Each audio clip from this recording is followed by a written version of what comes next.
ಕಾಯುವ ನೀನೇ ನನ್ನ ಹೃದಯದೊಳಿನ್ನೆನ್ನು ಸ್ತುತಿಸುವೆ ಎಂದೆಂದೂ ಶಿರವಾಗಿ ನಮಿತೆ ಸರ್ವ ಸೃಷ್ಟಿಗೆ ಯಜಮಾನ ನೀನೇ ಸರ್ವ ಸೃಷ್ಟಿಯ ಕಾಯುವ ನೀನೇ ನನ್ನ ಹೃದಯದೊಳಿನ್ನೆನ್ನು ಸ್ತುತಿಸುವೆ ಎಂದೆಂದೂ ಶಿರವಾಗಿ ನಮಿತೆ ಹಾಲೆಲೂಯಾ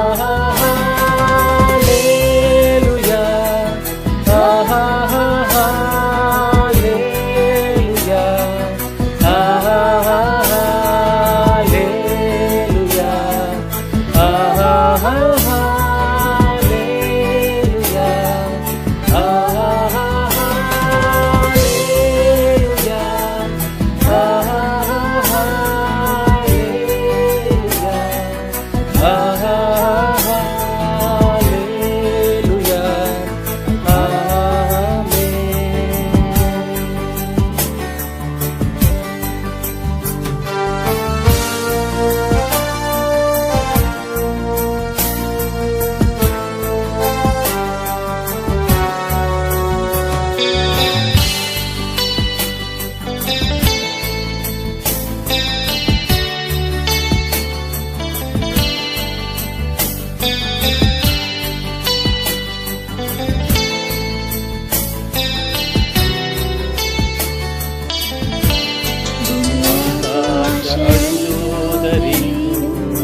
ವಾಕ್ಯವು ಎಂದು ಅಳಿಯದು ಈ ಜೀವನ ನಶಿಸಿ ಹೋದರೇನು ವಿಶ್ವಾಸಿ ಎಂದೆಂದು ಸಿಗನು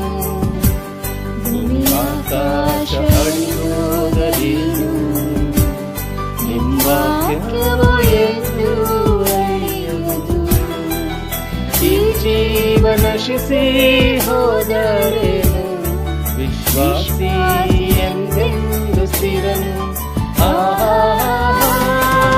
ಹಾಲೆಲೂಯಾ ಹಾಲೆಲೂಯಾ ಹಾಲೆಲೂಯಾ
ನೀ ನನ್ನ ಕೋಟೆಯು, ನೀ ನನ್ನ ಪ್ರಾಣನಾಥ, ನೀ ನನ್ನ ದೇವಾ, ನೀ ನನ್ನ ಆಶ್ರಯವು, ನೀ ನನ್ನ ಕೋಟೆಯು, ನೀ ನನ್ನ ಪ್ರಾಣನಾಥ, ನೀ ನನ್ನ ದೇವಾ. ಆರಾಧಿಸುವೆ ಪೂರ್ಣ ಹೃದಯದಿಂದ, ಅರಸಿ ನಿಮ್ಮುಖ ಜೀವಮಾನವೆಲ್ಲ, ಸೇವೆ ಮಾಡುವೆ ನೀನೆ ಸರ್ವವೆಂದು, ದಾಸನು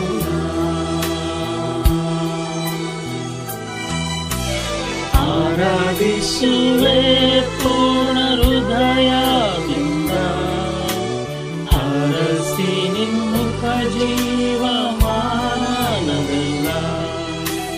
ಸೇವೆ ಮಾಡುವೆ ನೀನೆ ಸರ್ವವೆಂದು, ದಾಸನು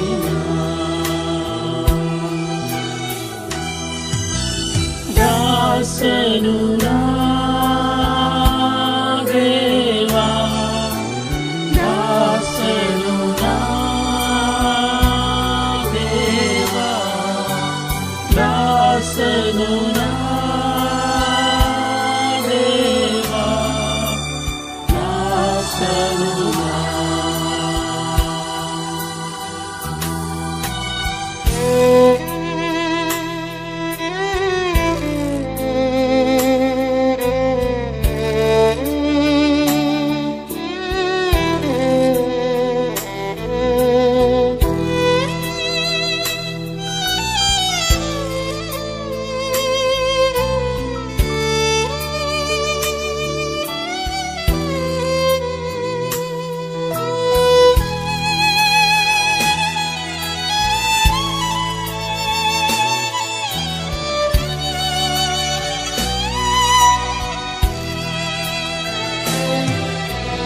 ನೀ ನನ್ನ ಪಾಲಕನು,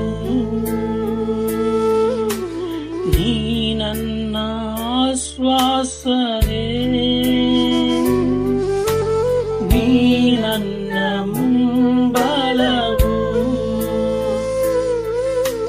ನೀ ನನ್ನ ದೇವಾ, ನೀ ನನ್ನ ಪಾಲಕನು,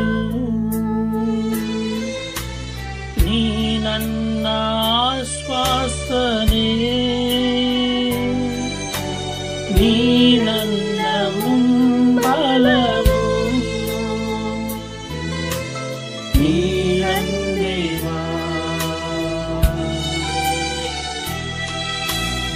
ಆರಾಧಿಸುವೆ ಪೂರ್ಣ ಹೃದಯದಿಂದ, ಹರಸಿ ನಿಮ್ಮುಖ ಜೀವಮಾನವೆಲ್ಲ,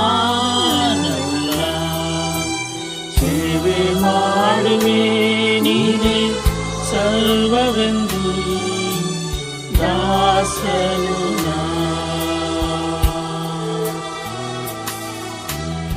ಆರಾಧಿಸುವೆ ಪೂರ್ಣ ಹೃದಯದಿಂದ, ಹರಸಿ ನಿಮ್ಮುಖ ಜೀವಮಾನವೆಲ್ಲ, ಸೇವೆ ಮಾಡುವೆ ನೀನೆ ಸರ್ವವೆಂದು, ದಾಸನು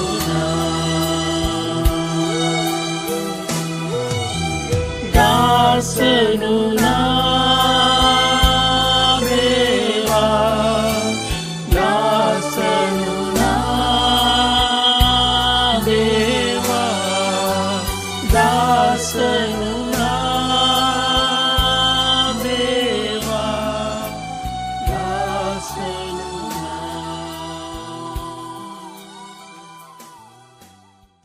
ಗುಡ್ ಮಾರ್ನಿಂಗ್ ಸಹೋದರ ಮತ್ತು ಸಹೋದರಿಯರೇ ಹಾಗೂ ಸ್ನೇಹಿತರೆ, ನಿಮ್ಮೆಲ್ಲರಿಗೂ ಭಾರತಿ ಕ್ರಿಸ್ತನ ಸಭೆ ಕನ್ನಡ ಆನ್ಲೈನ್ ಸರ್ವಿಸ್ಗೆ ಸ್ವಾಗತ ಸುಸ್ವಾಗತ. ತುಂಬ ಸಂತೋಷ ಆಗುತ್ತೆ ನೀವೆಲ್ಲರೂ ದೇವರ ಬಳಿ ಬಂದಿರುವುದನ್ನು ನೋಡುವಾಗ. ಇವತ್ತು ದೇವರು ಅದ್ಭುತ ಸಂದೇಶವನ್ನು ಕೊಡಲಿದ್ದಾರೆ. ಈ ಕೂಟನ ಪ್ರಾರಂಭ ಮಾಡೋಕ್ಕಿಂತ ಮುಂಚೆ ನಾವು ಒಂದು ವಚನ ನೋಡೋಣ. ಕೀರ್ತನೆಗಳು 145 1 ನೋಡೋಣ. ನನ್ನ ದೇವರೇ, ನನ್ನ ಒಡೆಯನೇ, ನಿನ್ನನ್ನು ಘನಪಡಿಸುವೆನು. ನಿನ್ನ ನಾಮವನ್ನು ಯುಗಾಯುಗಾಂತರಗಳಲ್ಲಿಯೂ ಕೊಂಡಾಡುವೆನು. ದಿನಪ್ರತಿ ನಿನ್ನನ್ನು ಕೀರ್ತಿಸುವೆನು. ನಿನ್ನ ನಾಮವನ್ನು ಯುಗಾಯುಗಾಂತರಗಳಲ್ಲಿಯೂ ಸ್ತುತಿಸುವೆನು. ಆಮೆನ್. ಸಹೋದರ ಮತ್ತು ಸಹೋದರಿಯರೇ, ಇಲ್ಲಿ ದಾವೀದ ಕುಮಾರರು ಹೇಳ್ತಾ ಇದ್ದಾರೆ, ನಾವು ದೇವರನ್ನು ಯಾವಾಗಲೂ ಕೊಂಡವರಾಗಿರ್ಬೇಕು. ಅವರೇ ನಮಗೆ ಒಡೆಯರಾಗಿರ್ಬೇಕು. ದೇವರು ಬಿಟ್ಟು ಯಾವ ವಿಷಯಗಳು ನಮ್ಮನ್ನ ಆಳದೇ ಇರಬೇಕು. ದೇವರು ನಮ್ಮನ್ನ ಸೃಷ್ಟಿ ಮಾಡಿದ್ದು ಅವ್ರನ್ನ ಸ್ತುತಿಸೋಕ್ಕೆ. ನಾವು ಪ್ರತಿದಿನ ಅವ್ರಿಗೆ ನಾವು ಸ್ತುತಿ ಮಾನ ಸಲ್ಲಿಸೋರಾಗಿರ್ಬೇಕು ಅಂತ ನಾನು ನಿಮ್ಮನ್ನ ಪ್ರೋತ್ಸಾಹಿಸ್ತೀನಿ. ಈ ಸಮಯದಲ್ಲಿ ನಾವು ಈ ಕೂಟವನ್ನು ಪ್ರಾರಂಭಿತ ಮಾಡೋಕ್ಕಿಂತ ಮುಂಚೆ ಪ್ರಾರ್ಥಿಸೋಣ. ಸರ್ವಶಕ್ತನಾಗಿರುವಂಥ ದೇವರೇ, ಅದ್ಭುತವಾಗಿರುವಂಥ ಕರ್ತರೇ, ನಿಮ್ಮ ನಾಮವು ಪರಿಶುದ್ಧವಾಗಲಿ. ದೇವರೇ, ನಿಮ್ಮ ನಾಮವು ಯಾವಾಗಲೂ ಸ್ತುತಿಸಲ್ಪಡಲಿ. ದೇವರೇ ತಂದೆ, ವಾಕ್ಯಗಳು ಹೇಳುವ ಪ್ರಕಾರ ತಂದೆ ದಿನ ಪ್ರತಿ ನಿಮ್ಮನ್ನ ನಾವು ಸ್ತುತಿಸೋರಾಗಿರಬೇಕು. ತಂದೆ, ನೀವೇ ನಮ್ಮ ಒಡೆಯರಾಗಿದ್ದೀರಿ, ನೀವೇ ನಮ್ಮ ರಕ್ಷಕರಾಗಿದ್ದೀರಿ. ನಿಮಗೆ ಬಹಳ ಕೃತಜ್ಞತೆ. ಸಮಯ ಕೊಡೋದಕ್ಕಾಗಿ ನಿಮಗೆ ಬಹಳ ಸ್ತೋತ್ರ. ಹೇಳಿಪ್ಪ ಈ ಚಿಕ್ಕ ಪ್ರಾರ್ಥನೆ ತಂದೆ. ಆಮೆನ್.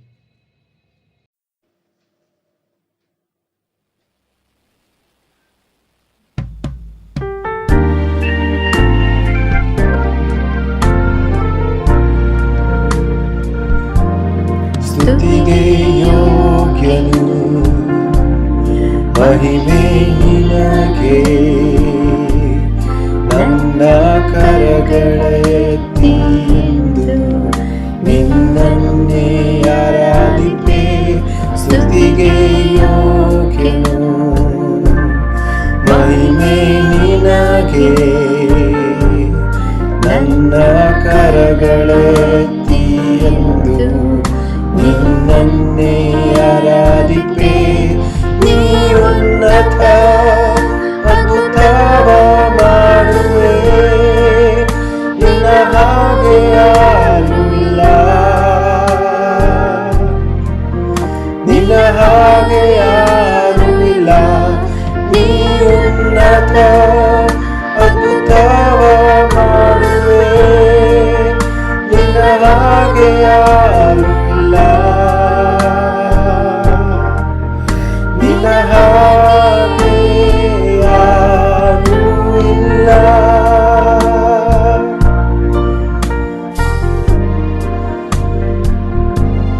ಬರುವೆ ದೇವಾ ನಿನ್ ಸನ್ನಿಧಿಗೆ, ಪೂರ್ಣ ಹೃದಯದೊಂದಿಗೆ ನಿನ್ನನ್ನೇ ಆರಾಧಿಪೆ. ಬರುವೆ ದೇವಾ ನಿನ್ ಸನ್ನಿಧಿಗೆ, ಪೂರ್ಣ ಹೃದಯದೊಂದಿಗೆ ನಿನ್ನನ್ನೇ ಆರಾಧಿಪೆ. ನೀ ಉನ್ನತ ಅದ್ಭುತವ ಮಾಡುವೆ, ನಿನ್ನ ಹಾಗೆ ಯಾರೂ ಇಲ್ಲ. ನಿನ್ನ ಹಾಗೆ ಯಾರೂ ಇಲ್ಲ. ನೀ ಉನ್ನತ ಅದ್ಭುತವ ಮಾಡುವೆ, ನಿನ್ನ ಹಾಗೆ ಯಾರೂ ಇಲ್ಲ. ನಿನ್ನ ಹಾಗೆ ಯಾರೂ ಇಲ್ಲ.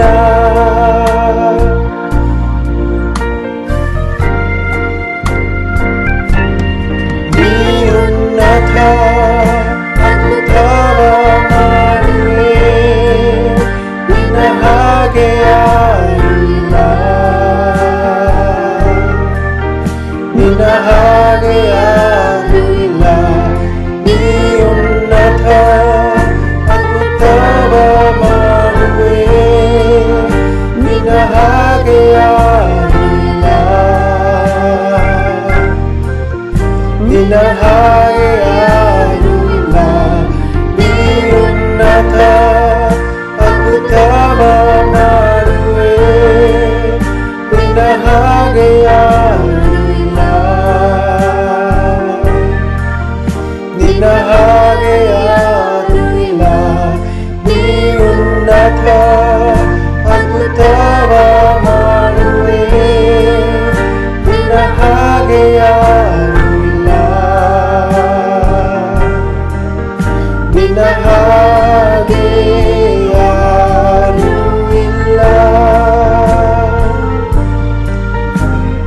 ಹಾಗೆ ಯಾರೂ ಇಲ್ಲ,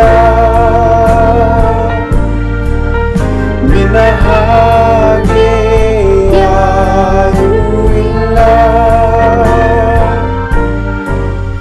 ನಿನ್ನ ಹಾಗೆ ಯಾರೂ ಇಲ್ಲ.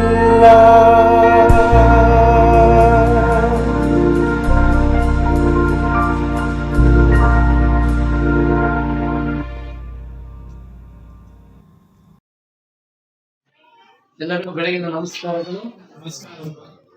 ನಾನು ನಂಬ್ತೀನಿ ಎಲ್ಲ ಸಂತೋಷವಾಗಿದ್ದೀರಾ ದೇವರನ್ನ ಆರಾಧನೆ ಮಾಡೋದ್ರಲ್ಲಿ ಅಂತ. ನಾವು ಮೇಲ್ ನೋಡ್ದು ಅಂಬರೀಷ್ ಮತ್ತೆ ದುರ್ಗಾ ಅವರು ಶೇರ್ ಮಾಡಿದ್ರು ಯಾವ ರೀತಿ ದೇವರನ್ನ ಅವರು ಉಪಯೋಗ ಮಾಡಿದ್ರು. ಬೆಂಗಳೂರಿಂದ ಬೇರೆ ಬೇರೆ ಸಭೆಗಳಿಗೆ ಹೋಗಿ ದೇವರ ವಾರ್ತೆಯನ್ನು ಸಾರಿದ್ರು. ಇವತ್ತು ನೋಡ್ತಾ ಇದ್ದೀವಿ ಬೀದರ್ ಸಭೆ ಎಷ್ಟೊಂದು ಬೆಳೆದಿದೆ, ಅದೇ ರೀತಿ ಬಳ್ಳಾರಿ ಸಭೆ ಹೇಗೆ ಬೆಳೀತಾ ಇದೆ, ಹೌದಿಲ್ಲ?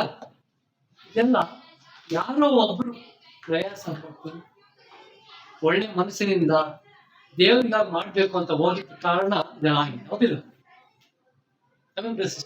ನಾವು ಅನ್ಕೊಳ್ತೀವಿ ತುಂಬಾ ಟೈಮಲ್ಲಿ ನನ್ನ ಒಬ್ಬನಿಂದ ಏನ್ ಸಾಧ್ಯ, ನಾನೇನ್ ಮಾಡಕ್ಕಾಗುತ್ತೆ, ಒಬ್ಬನೇ ನನ್ನ ಒಬ್ರು ಏನ್ ಮಾಡ್ಬೋದು. ಆದ್ರೆ ಒಬ್ಬ ಒಂದು ಹೆಚ್ಚಿನ ಉದ್ದೇಶ ದೇವರು ಅನೇಕ ಜನಗಳನ್ನ ಅವ್ರ ಜೊತೆ ಕಳಿಸ್ತಾರೆ, ಅನೇಕ ಆತ್ಮಗಳನ್ನ ದೇವರು ರಕ್ಷಿಸ್ತಾರೆ. ಆಮೇಲೆ ಸಿಸ್ಟರ್, ಕಳೆದ ವಾರ ನಾವು ನೋಡ್ದು ಜೈಶೀಲ್ ಬ್ರದರ್ ಯುವಜನ್ಸ್ ಪತ್ನಿ ಬಗ್ಗೆ ನಮ್ಗೆ ಹೇಳ್ಕೊಂಡು ಯಾವ ರೀತಿ ಜನಗಳು ಸುವಾರ್ತೆ ಸಾವಿರ ಇಂಪಾರ್ಟೆಂಟ್. ಈ ದಿನ ಅದೇ ಯುವಾಂಜಲಿಸಮ್ ದೇವರ ವಾರ್ತೆನ ಜನಗಳಿಗೆ ಹಂಚ್ಕೊಳ್ಳೋದು ಯಾವ ರೀತಿ ಎಷ್ಟೊಂದು ಮುಖ್ಯವಿದೆ, ಹೌದಿಲ್ಲ? ನನ್ನ ಪ್ರಶ್ನೆ,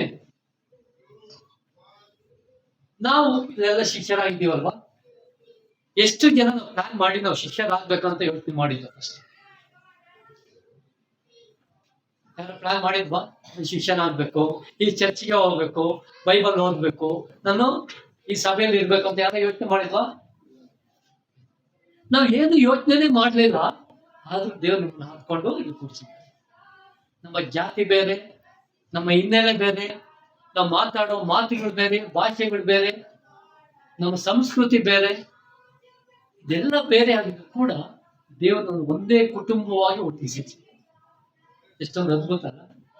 ಇವತ್ತ ನಾವು ಒಬ್ಬರಿಗೊಬ್ಬರಿಗೆ ಬ್ರದರ್ ಅಂಡ್ ಸಿಸ್ಟರ್ಸ್ ಅಂತ ಕರೀತೀವಿ, ಒಂದು ಕುಟುಂಬದ ಜೀವನ ಮಾಡ್ತೀವಿ, ಹೌದಿಲ್ವಾ? ಅದೇ ಇವತ್ತಿನ ಮೆಸೇಜ್, ಇವತ್ತಿನ ಶಿಕ್ಷೆಗೆ ಏನಂದ್ರೆ ದೇವರ ಯೋಜನೆ, ಗಾಡ್ ಪ್ಲಾನ್. ದೇವರ ಯೋಜನೆ ನಮ್ಮ ಯೋಜನೆಗಿಂತ ವ್ಯತ್ಯಾಸ.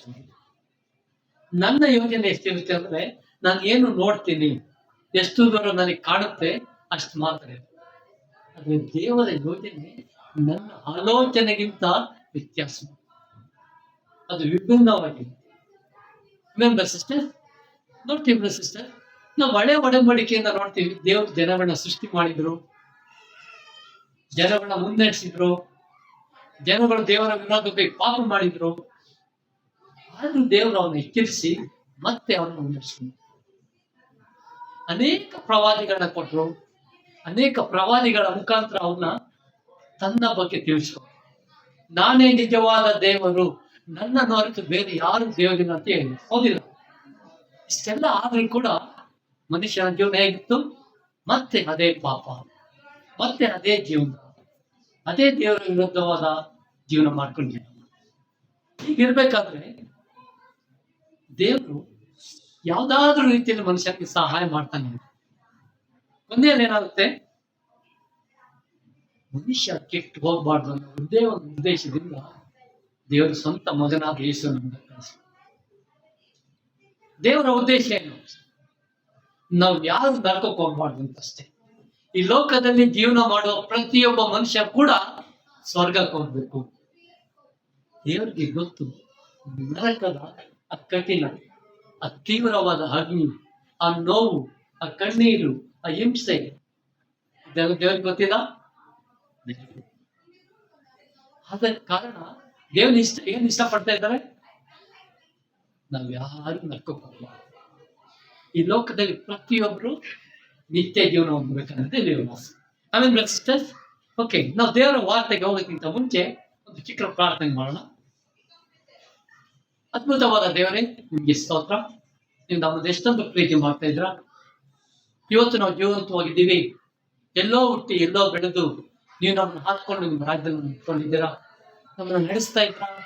ನಮ್ಮ ಅಗತ್ಯಗಳು, ನಮ್ಮ ಯೋಜನೆಗಳು ಕೂಡ ನೀವು ಪೂರೈಸುತ್ತೆ. ಸ್ತೋತ್ರ ದೇವರೇ. ಭಾನುವಾರ ದಿನದಲ್ಲಿ ನಿಮ್ಮನ್ನು ಆರಾಧನೆ ಮಾಡೋಕ್ಕೆ ಸೇರಿದ್ದೇವೆ. ನೀನು ಪ್ರಾರ್ಥನೆ ಕೇಳಿ ತಂದೆ, ನಮ್ಮ ಸಂಪೂರ್ಣ ಹೃದಯದಿಂದ ನಿಮ್ಮನ್ನ ಆರಾಧಿಸುತ್ತೆ, ನಿಮ್ಮ ವಾಕ್ಯವನ್ನು ಕೇಳಕ್ಕೆ ನಿಮಗೆ ಸಹಾಯ ಮಾಡುತ್ತೆ ಅಂತ ಕೇಳ್ಕೊಳ್ತೀನಿ. ಅಲ್ಲಿ ಈ ಸಮಯ ಕೊಟ್ಟಕ್ಕೆ ಸ್ತೋತ್ರ ಹೇಳ್ತಾ ಎಲ್ಲವನ್ನು ಒಬ್ಬನೇ ಮಗನ ಯೇಸುವಿನ ಪರಿಶುದ್ಧ ನಾಮದಲ್ಲಿ ಕೇಳುವುದೇನೆ ತಂದೆಯ ದೇವರೇ, ಆಮೆನ್.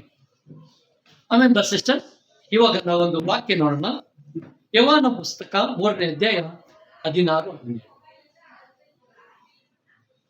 ಯೋಹಾನ ಬರೆದ ಶುಭ ಸಂದೇಶ ಅಧ್ಯಾಯ 3, 16, 17. ದೇವರು ಲೋಕದ ಮೇಲೆ ಎಷ್ಟೋ ಪ್ರೀತಿಯನ್ನಿಟ್ಟು ತನ್ನ ಒಬ್ಬನೇ ಮಗನನ್ನು ಕೊಟ್ಟನು. ಆತನನ್ನು ನಂಬುವ ಒಬ್ಬನಾದರೂ ನಾಶವಾಗದೆ ಎಲ್ಲರೂ ನಿತ್ಯ ಜೀವವನ್ನು ಪಡೆಯಬೇಕೆಂದು ಆತನನ್ನು ಕೊಟ್ಟನು. ದೇವರು ತನ್ನ ಮಗನ ಮುಖಾಂತರ ಲೋಕಕ್ಕೆ ರಕ್ಷಣೆಯಾಗಬೇಕೆಂದು ಆತನನ್ನು ಕಳುಹಿಸಿಕೊಟ್ಟನೇ ಹೊರತು ತೀರ್ಪು ಮಾಡುವುದಕ್ಕಾಗಿ ಕಳುಹಿಸಲಿಲ್ಲ. ಆಮೆನ್. ಆಮೆನ್. ದೇವರ ಉದ್ದೇಶ ಯಾವ ಮನುಷ್ಯನು ನಾಶವಾಗಬಾರದು ಮಾಡಿ, ಯಾಕೆಂದ್ರೆ ಸ್ವಂತ ಮಗನನ್ನ ದೇವರು ಈ ಲೋಕಕ್ಕೆ ಕಳಿಸ್ಕೊಡ್ತಾರೆ. ಆಮೇಲೆ ಯೋಚನೆ ಮಾಡಿ ನೋಡಿ, ನಮಗೆ ಗೊತ್ತು ನನ್ನ ಮಗ ಒಂದು ಜಾಗದಲ್ಲಿ ಹೋದ್ರೆ ಅವನಿಗೆ ಮರಣ ದಂಡನೆ ಆಗುತ್ತೆ. ಅವನು ಅಲ್ಲಿ ಹಿಂಸೆ ಅನುಭವಿಸ್ತಾನೆ, ಅಲ್ಲಿ ನೋವಿದೆ, ಕಷ್ಟ ಕಣ್ಣೀರಿದೆ. ಇಷ್ಟು ತಿಳ್ಕೊಂಡ್ರೆ ನಾವು ನಮ್ಮ ಮಕ್ಕಳನ್ನ ಕಳಿಸ್ತೀವ? ಅದ್ರ ಮುಖಾಂತರ ಒಳ್ಳೇದಾಗುತ್ತೆ. ಆದ್ರೆ ಅಲ್ಲಿ ಹೋಗಿ ನನ್ನ ಮಗ ಸಾಯ್ತಾನೆ ಅಂತ ಗೊತ್ತಾದ್ರೆ ನಾವು ಕಳ್ಸಕ್ ಇಷ್ಟಪಡ್ತೀವಿ? ಯಾರು ಇಷ್ಟಪಡ? ಯಾವ ತಂದೆ ಆದ್ರೂ ಅಥವಾ ತಾಯಿ ಆದ್ರೂ ಆ ಜಾಗಕ್ಕೆ ಹೋಗದಂತೆ ತಡೀತದೆ. ಆದ್ರೆ ಇಲ್ಲಿ ದೇವರ ಪ್ರೀತಿಯನ್ನು ನೋಡ್ತೀವಿ. ದೇವರು ಲೋಕದ ಮೇಲೆ ಎಷ್ಟೊಂದು ಪ್ರೀತಿಯನ್ನು ಇಟ್ಟಿದ್ದಾರೆ ಅಂದ್ರೆ, ಸ್ವಂತ ಮಗನನ್ನ ಬಲಿಯಾಗಿ ಕೂಡ ಅವರು ಸಿದ್ಧವಾಗಿ. ಉದ್ದೇಶ ಏನ್ ಗೊತ್ತಾ? ನಾವೆಲ್ಲರೂ ರಕ್ಷಣೆ, ನಾವೆಲ್ಲರೂ ನಿತ್ಯ ಜೀವನ ಹೊಂದಬೇಕು. ಆಮೇಲೆ ಯೇಸುವನ್ನ ಕಳಿಸಿದ ಉದ್ದೇಶ ತೀರ್ಪು ಮಾಡಕ್ಕಲ್ಲ. ಆಮೇಲೆ ನಾವು ಅನ್ಕೊಳ್ತೀವಿ, ಓ ಯೇಸು ತೀರ್ಪು ಮಾಡೋದಿಲ್ಲ. ಯೇಸುವನ್ನ ಕಳಿಸಿದ ಉದ್ದೇಶ ನಮ್ಗೆ ರಕ್ಷಣೆ ಸಿಗ್ತದೆ. ಇವತ್ತು ನಾವು ಯೇಸುವಿನ ಮುಖಾಂತರ, ಆತನ ಮರಣದ ಮುಖಾಂತರ, ಆತನ ನೋವು, ಆತನ ಹಿಂಸೆ, ಆತನು ನಮಗಾಗಿ ಅನುಭವಿಸಿದ ಆ ಒಂದು ಸಿಲುಬೆಯ ಮರಣದ ಮುಖಾಂತರ ನಮಗೆ ನಿತ್ಯ ಜೀವ. ನಾವು ಆ ಒಂದು ರಕ್ಷಣೆಯ ಮಾರ್ಗದಲ್ಲಿ ಜೀವನ ಮಾಡ್ತೇವೆ, ಹೌದೇ? ಆದ್ರೆ ನಮ್ಮ ರಕ್ಷಣೆಯ ಜೀವನ ಯಾವ ರೀತಿ ಹೋಗ್ತಾ ಇದೆ? ನಾವು ಈಗ ಯೇಸುವನ್ನ ಸಂಪೂರ್ಣವಾಗಿ ಅರ್ಥಕೊಂಡಿದೀವ, ಅರ್ಥ ಮಾಡ್ಕೊಂಡಿದೀವ? ನಾವ್ ಹೇಳ್ಬೋದು, ನಾನು 10 ವರ್ಷ ಕ್ರಿಶ್ಚಿಯನ್ ಆಗಿದ್ದೀನಿ, 15 ವರ್ಷ, 20 ವರ್ಷ, 30 ಇರ್ಬೋದು, ತುಂಬಾ ಸಂತೋಷ. ಆದ್ರೆ ಯೇಸುವನ್ನು ನಾನು ಅರ್ಥ ಮಾಡ್ಕೊಂಡಿಲ್ಲ ಅಂದ್ರೆ, ಯೇಸು ಈ ಲೋಕಕ್ಕೆ ಬಂದ ಉದ್ದೇಶ ನಾನು ಅರ್ಥ ಮಾಡ್ಕೊಳ್ಳಿಲ್ಲ ಅಂದ್ರೆ, ನಿಜವಾದ ಕ್ರೈಸ್ತನ, ನಿಜವಾಗಿ ಕ್ರೈಸ್ತನನ್ನು ಅನುಸರಿಸ್ತಾ ಇಲ್ಲ. ಆಮೇಲೆ ನಮ್ಗೆಲ್ಲ ಗೊತ್ತು, ಮಹಾತ್ಮ ಗಾಂಧಿ, ಹೌದಿಲ್ಲ? ನಮ್ಮ ದೇಶಕ್ಕೆ ಸ್ವಾತಂತ್ರ್ಯ ತಂದು ಮಹಾತ್ಮ ಗಾಂಧಿ ಏನ್ ಹೇಳ್ತಾರೆ ಅಂದ್ರೆ, ಕ್ರೈಸ್ತರಾದ ಪ್ರತಿಯೊಬ್ಬರು ಕ್ರೈಸ್ತನನ್ನು ಅನುಸರಿಸಿದರೆ, ಕ್ರೈಸ್ತನ ತರ ಜೀವನ ಆಗಿದ್ದರೆ ಇಡೀ ಪ್ರಪಂಚವು ಕ್ರೈಸ್ತರಾಗಿರ್ತೀವಿ. ಅರ್ಥ ಆಯ್ತಾರ? ಕ್ರೈಸ್ತರಾದ ನಾವು ನಿಜವಾಗಿ ನಮ್ಮ ಗುರುವಾದ ಯೇಸು ಕ್ರಿಸ್ತರನ್ನ ಅನುಸರಿಸ್ತಾ ಇದ್ದೀವಿ. ಆಮೇಲೆ ಇಲ್ಲಿ ಹೇಳ್ತಾ ಇದ್ದಾರೆ, ತನ್ನ ತಂದೆಯ ಉದ್ದೇಶವನ್ನು ಯೇಸು ಈಡೇರಿಸಿದ್ರ? ಯೇಸುಗೆ ಸುಲಭವಾಗಿತ್ತ ಪರಲೋಕವನ್ನು ಬಿಟ್ಟು ಬರೋದು? ಆ ಸ್ವರ್ಗದ ವೈಭವ, ತಂದೆಯ ಉಪಸ್ಥಿತಿ, ಆ ದೇವದೂತರ ಸಂಗಡ ಇದ್ದ ಆ ಒಂದು ಮಹಿಮೆ, ಇದನ್ನೆಲ್ಲ ಬಿಟ್ಟು ಬರೋದು ಯೇಸುಗೆ ತುಂಬಾ ಕಷ್ಟವಾಗಿದೆ. ಆದ್ರೂ ಕೂಡ ತಂದೆಯ ಮಾತಿಗೆ, ತಂದೆಯ ಯೋಜನೆಗೆ ಯೇಸು ಯಾವತ್ತೂ ಇಲ್ಲ ಅಂತ ಹೇಳಿದೆ. ನನ್ನ ತಂದೆ ಏನ್ ಮಾಡಿದ್ರು ಅದು ಒಳ್ಳೇದಕ್ಕಾಗಿನೇ ಅಂತ ಯೇಸು ಹೇಳ್ತಾರೆ. ಯೇಸು ಏನ್ ಮಾಡಿದ್ರು? ತಂದೆಯ ಬಳಿಯಿಂದ ಈ ಲೋಕಕ್ಕೆ. ನಮಗೆ ಅದೇ ಚೆನ್ನಾಗಿ ಗೊತ್ತಿದೆ ಯೇಸುವಿನ ಜೀವನ ಈ ಲೋಕದಲ್ಲಿ ಹೇಗಿತ್ತು, ಅವ್ರು ಯಾವ ರೀತಿ ಜೀವನ ಮಾಡಿದ್ರು. ಅದು ಕೋಟ್ಯಾಧೀಶ್ವರ ಆಗಿರ್ಲಿಲ್ಲ, ಶ್ರೀಮಂತರ ಜೀವನ ಮಾಡಲಿಲ್ಲ, ಬಡ ಕುಟುಂಬದಲ್ಲಿ ಜೀವನ ಮಾಡಿದ್ರು, ಬಡ ಜನಗಳ ಜೊತೆಯಲ್ಲಿ, ಕಷ್ಟದಲ್ಲಿರೋರ ಜೊತೆಯಲ್ಲಿ, ಪಾಪದ ಜನಗಳ ಜೊತೆಯಲ್ಲಿ, ಬಲಹೀನರ ಜೊತೆಯಲ್ಲಿ. ಎಲ್ಲಿ ಅವಶ್ಯಕತೆ ಇದೆ ಅಲ್ಲಿ ಯೇಸು. ಹೌದಿಲ್ಲ? ಅಂದ್ರೆ ಯೇಸು ತಂದೆಯ ಚಿತ್ರವನ್ನು ಪೂರ್ತಿ ಮಾಡಿದ್ರು. ಹೌದಿಲ್ಲ? ತಂದೆಯ ಯೋಜನೆಯನ್ನ ಅವ್ರು ಅರ್ಥ ಮಾಡ್ಕೊಂಡ್ರು, ಅದನ್ನು ಪೂರ್ತಿ. ಇದೆಲ್ಲ ಪೂರ್ತಿ ಆದ್ಮೇಲೆ ಯೇಸು ತಿರ್ಬೇಕಾದ್ರು, ಸಾವು ಅನುಭವಿಸಿದ್ರು. ಆದ್ರೆ ಅದಕ್ಕೆ ಮುಂಚೆಗೆ ಏನ್ ಹೇಳ್ತಾರೆ? ಮತ್ತಾಯ 28:18 18-21. ಆಗ ಯೇಸು ಹತ್ತಿರಕ್ಕೆ ಬಂದು, ಪರಲೋಕದಲ್ಲಿಯೂ ಭೂಲೋಕದಲ್ಲಿ ಎಲ್ಲಾ ಅಧಿಕಾರವು ನನಗೆ ಕೊಡಲ್ಪಟ್ಟಿದೆ. ಆದ್ದರಿಂದ ನೀವು ಹೊರಟು ಹೋಗಿ ಎಲ್ಲಾ ದೇಶಗಳ ಜನರನ್ನು ಶಿಷ್ಯರನ್ನಾಗಿ ಮಾಡಿರಿ. ಅವರಿಗೆ ತಂದೆಯ ಮಗನ ಪವಿತ್ರಾತ್ಮ ಹೆಸರಿನಲ್ಲಿ ದೀಕ್ಷಾಸ್ನಾನ ಮಾಡಿಸಿ, ನಾನು ನಿಮಗೆ ಆಜ್ಞಾಪಿಸಿದನ್ನೆಲ್ಲ ಕಾಪಾಡಿಕೊಳ್ಳುವುದಕ್ಕೆ ಅವರಿಗೆ ಉಪದೇಶ ಮಾಡಿರಿ. ನೋಡಿರಿ, ನಾನು ಯುಗದ ಸಮಾಪ್ತಿಯವರೆಗೂ ಎಲ್ಲಾ ದಿವಸ ನಿಮ್ಮ ಸಂಗಡ ಇರುತ್ತೇನೆ ಎಂದು ಹೇಳಿದನು. ಆಮೇಲೆ ಯೇಸುವಿನ ಆಸೆ ತಂದೆಯ ಆಸೆನೇ. ಆಮೇಲೆ ಯಾವ ರೀತಿ ದೇವರು ಈ ಲೋಕವನ್ನ ರಕ್ಷಿಸ್ಬೇಕು ಅಂತ ಪ್ಲಾನ್ ಮಾಡಿದ್ರು, ಅದೇ ಯೋಜನೆ ಯೇಸು ಕೂಡ ಇತ್ತು. ಅದಕ್ಕಾಗಿನೇ ಯೇಸು ಏನ್ ಹೇಳ್ತಾ ಇದ್ದಾರೆ? ನಾನು ಬಂದ ಕೆಲಸ ಮುಗೀತು, ನಾನು ಈ ಲೋಕಕ್ಕಾಗಿ ನನ್ನ ಪ್ರಾಣವನ್ನ ಅರ್ಪಣೆ ಮಾಡಿದ್ದೇನೆ, ನಾನು ಬಲಿಯಾಗಿ ಅರ್ಪಣೆ ಆಗಿದ್ದೇನೆ, ಆಯ್ತು. ನೆಕ್ಸ್ಟ್ ಏನು? ಶಿಷ್ಯರಿಗೆ ಹೇಳ್ತಾ ಇದ್ರಿ, ನೀವು ಹೊರಟು ಹೋಗಿ ಪ್ರಪಂಚದಾದ್ಯಂತ ಎಲ್ಲ ಜನಾಂಗದವರಿಗೂ ನನ್ನ ಶಿಷ್ಯರು. ಯಾವುದೇ ಜಾತಿ, ಯಾವುದೇ ಕುಲ, ಯಾವುದೇ ಹಿನ್ನೆಲೆ, ಯಾವುದೇ ಮತ, ಯಾವ್ದ್ರ ಬಗ್ಗೆ ಯೇಸು ಮಾತಾಡ್ತೇನೆ. ಪ್ರತಿಯೊಬ್ಬರು ಯೇಸುವಿನ ಬಗ್ಗೆ ತಿಳ್ಕೊಬೇಕು ಅನ್ನೋದೇ ಯೇಸುವಿನ ಉದ್ದೇಶ. ಪ್ರತಿಯೊಬ್ಬರಿಗೂ ಸತ್ಯ ತಿಳ್ಕೊಬೇಕು, ಪ್ರತಿಯೊಬ್ಬರು ನಿತ್ಯ ಜೀವ ಹೊಂದಬೇಕು. ಏನ್ ಹೇಳ್ತಾ ಇದ್ದಾರೆ? ಹೊರಟು ಹೋಗಿ ಎಲ್ಲರಿಗೂ ಶಿಷ್ಯರು. ಅಷ್ಟೇನಾ? ಕೊನೆ ತನಕ ಅವ್ರಿಗೆ ಹೇಳ್ಕೊಡಿ, ಹೇಳ್ತಾನೆ ಇರಿ. ನಾವು ಅನ್ಕೊಳ್ತೀವಿ, ಬ್ರದರ್ ಅವ್ರು ಎಷ್ಟು ವರ್ಷ ಡಿಸಾಪಲ್ ಬ್ರದರ್, ಹಾಗೆ ಇದೆ. ವರ್ಷಗಳು ಮುಖ್ಯ. ನನ್ನ ಪ್ರಯಾಸ ಕೊನೆ ತನಕ ನಾವು ಒಬ್ರಿಗೆ ಹೆಲ್ಪ್ ಮಾಡ್ತಾನೆ. ನಮ್ಮಲ್ಲಿ ಯಾರಿಗೆ ಬಲ ಏನಂತ ಇಲ್ಲ. ಇಲ್ಲಿ ಯಾರು ಸೂಪರ್ ಮ್ಯಾನ್ಗಳು ಯಾರಿಲ್ಲ. ಈ ಮ್ಯಾನ್, ಸೂಪರ್ ಮ್ಯಾನ್, ಏನೇನಿದೆ, ಫ್ಯಾಂಟಮ್, ಏನೇನೋ ಮಕ್ಕಳೆಲ್ಲ ನೋಡ್ತಾರಲ್ಲ, ಆ ಥರ ಯಾರು ಇಲ್ಲ. ಸ್ಪೈಡರ್ ಮ್ಯಾನ್, ನಿಮ್ಮ ಬಿಲ್ಡಿಂಗ್ ಅಂತ ಬಿಲ್ಡಿಂಗ್ ಆಗ್ಬಿಟ್ಟು ಅದರ ಇದರ ಹತ್ರ ಅದೆಲ್ಲ ಸಾಧಾರಣ ಮನುಷ್ಯ. ಅದೆಲ್ಲ ಕೇವಲ ಚಿತ್ರಗಳಷ್ಟೇ, ನೀವು ನಿಜ ಜೀವನ ಅಲ್ಲ. ಅಂದ್ರೆ ಪ್ರತಿಯೊಬ್ಬರಿಗೂ ಅವರೇ ಆದ ಬಲಹೀನತೆ ಇದೆ. ಪ್ರತಿಯೊಬ್ಬರು ಪಾಪದಲ್ಲಿ ಬೀಳ್ತೀವಿ.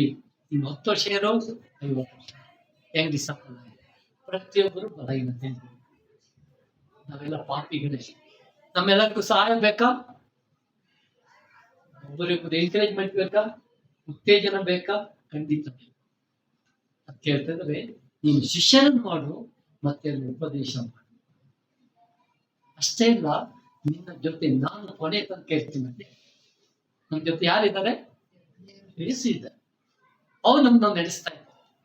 ನಮ್ಮ ಜೊತೆ ಹೋಲಿ ಸ್ಪಿರಿಟ್ ಇದೆ, ಪವಿತ್ರಾತ್ಮರಿದ್ದಾರೆ, ಅವ್ರು ನಮ್ಮನ್ನ ನಡೆಸ್ತಾ ಇದ್ದಾರೆ.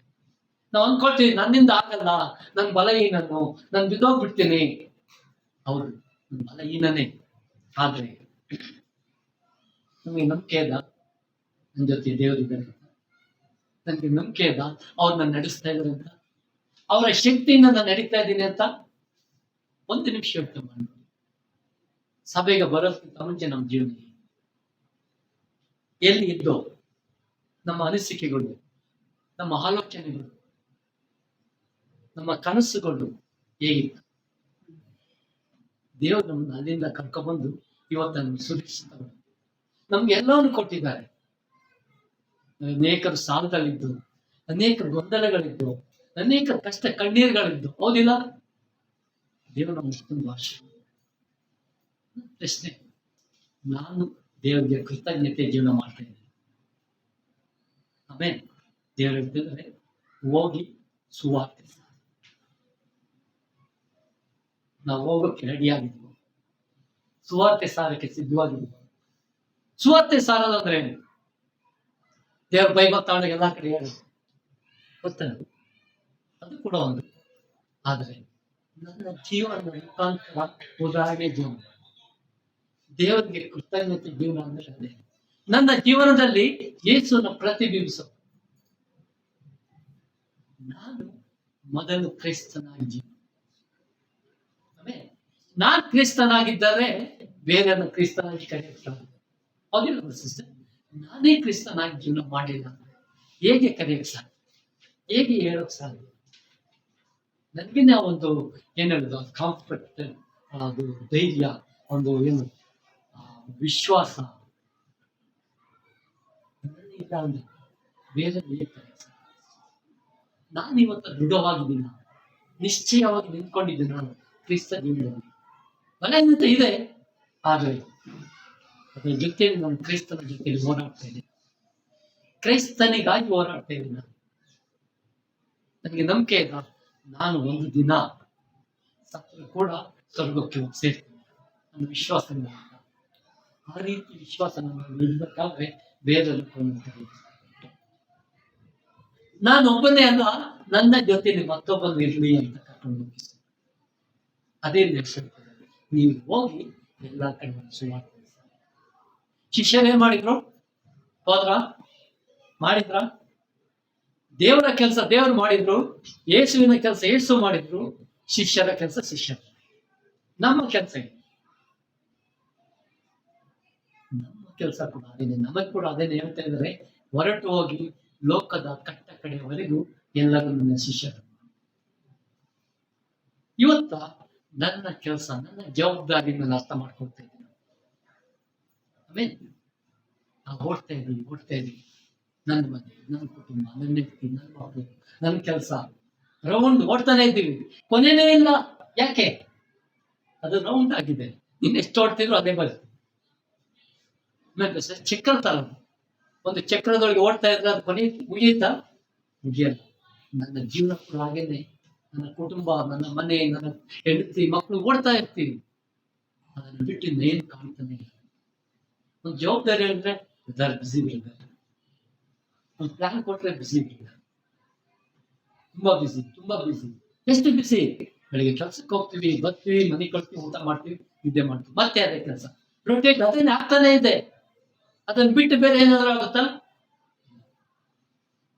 ಓಕೆ, ಅದನ್ನ ಬಿಟ್ಟು ಬೇರೆ ಏನಾಗ್ತಿಲ್ಲ. ವ್ಯತ್ಯಾಸವಾಗಿ ನಾವೇನ್ ಮಾಡ್ತಾ ಇದ್ವಿ ದೇವರಿಗೆ? ಓಕೆ, ಅನೇಕ ಸಮಯ ಭಯ, ಹೇಗ್ ಸಾಧ್ಯ? ನಾನು ಅಷ್ಟು ದೂರ ಇದ್ದೀನಿ, ನನ್ನಿಂದ ಹೇಗ್ ಸಾಧ್ಯ? ಭಯ ಪಡ್ತೀವಿ. ಯಾರಾದ್ರೂ ಏನಾದ್ರು ಮಾಡಿದ್ರೆ, ಅಯ್ಯೋ ಇಲ್ಲಿ RSS ಇದ್ದಾರೆ, ಈ ರೀತಿಯಾದ ಅನೇಕ ಭಯಗಳು. ಆಮೇಲೆ 2 ತಿಮೋತಿ 1:4 ಏನ್ ಹೇಳ್ತಾ ಇದ್ದಾರೆ?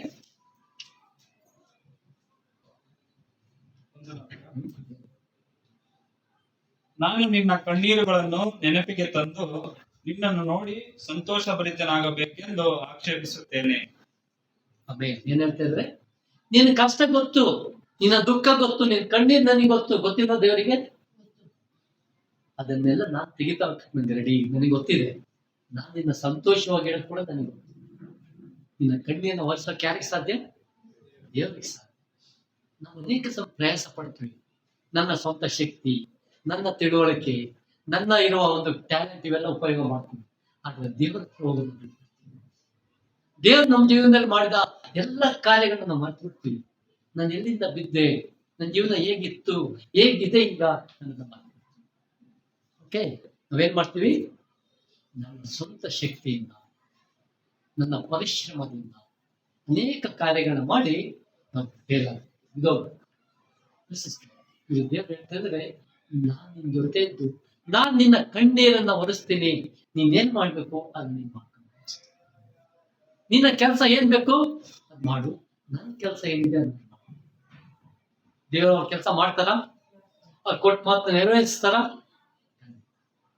ಓಕೆ, ಇನ್ನೊಂದು ಸ್ಕ್ರಿಪ್ಚರ್ ನೋಡಿ, ಯೆಶಾಯ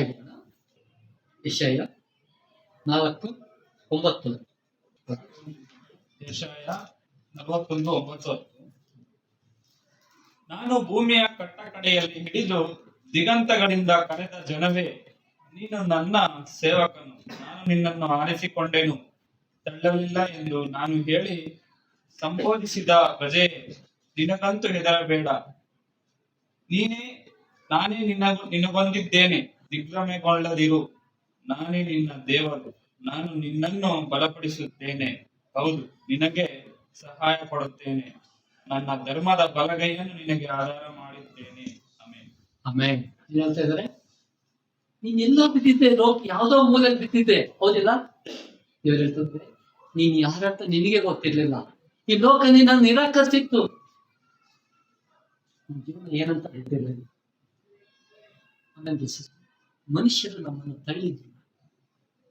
ದೇವ್ರು ಹೇಳ್ತಾರೆ, ಲೋಕದ ಮೂಲೆಯಲ್ಲಿದ್ದ ನಿನ್ನನ್ನು ನಾನು ಆರಿಸ್ಕೊಂಡು ಏನ್ ಮಾಡಿದ್ದೇನೆ, ನಿನ್ ಜೊತೆ ಇಟ್ಕೊಂಡಿದ್ದೀನಿ, ನಿನ್ನನ್ನು ಪ್ರಾಮುಖ್ಯತೆ ಕೊಟ್ಟಿದ್ದೀನಿ, ನಿನ್ನ ಜೀವನಕ್ಕೆ ಒಂದು ಅರ್ಥಗರ್ಭಿತವಾಗಿ ನಾನು ನಿರ್ಮಿಸಿದ್ದೀನಿ.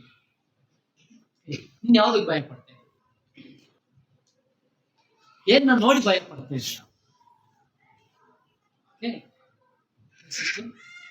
ಮತ್ತೆ ಏನಾಗುತ್ತೆ? ನಾನೇ ನಿನ್ನೊಂದಿಗಿದ್ದೇನೆ, ದಿಗ್ಭ್ರಮೆಗೊಳ್ಳದಿರು, ನಾನೇ ನಿನ್ನ ದೇವರು, ನಾನು ನಿನ್ನನ್ನು ಬಲಪಡಿಸುತ್ತೇನೆ, ಹೌದು ನಿನಗೆ ಸಹಾಯ ಕೊಡುತ್ತೇನೆ, ನನ್ನ ಧರ್ಮದ ಬಲಗೈಯನ್ನು ನಿನಗೆ ಆಧಾರ ಮಾಡುತ್ತೇನೆ. ದಿಗ್ಭ್ರಮೆಗೊಳ್ಳೋದು, ಭಯ ಪಡೋದು. ಏನಕ್ಕಾಗಿ ಭಯ ಪಡ್ತಾ ಇದೀಯಾ? ಏನಾಗ್ಬೋದು ಆದ್ರೆ ಲಾಸ್ಟ್ ಅಲ್ಲಿ ಒಂದೇ ಒಂದಾಗ್ಬೋದೇನು? ಮರಣ ಅಷ್ಟೇ ಅಲ್ಲ, ಅಷ್ಟೇ ಆಲ್ರೆಡಿ ಏಸು ಅದು ಅನ್ಭವಿಸ್ಬೇಕು. ಆಮೇಲೆ ಪೌಲ್ ಕೂಡ ಹೇಳ್ತಾರೆ, ನನ್ಗೆ ಯಾವ್ದಕ್ಕೂ ಭಯ ಇಲ್ಲ, ನಾನು ಸತ್ರುನು ಒಂದೇನೆ ಬದುಕಿದ್ರೆ ಏಸುಗಾಗಿ ಜೀವನ ಮಾಡ್ತೀನಿ, ಸತ್ತರೆ ಯೇಸುವಿನ ಜೊತೆ ಜೀವನ. ಏನ್ ಹೇಳ್ತಾರೆ,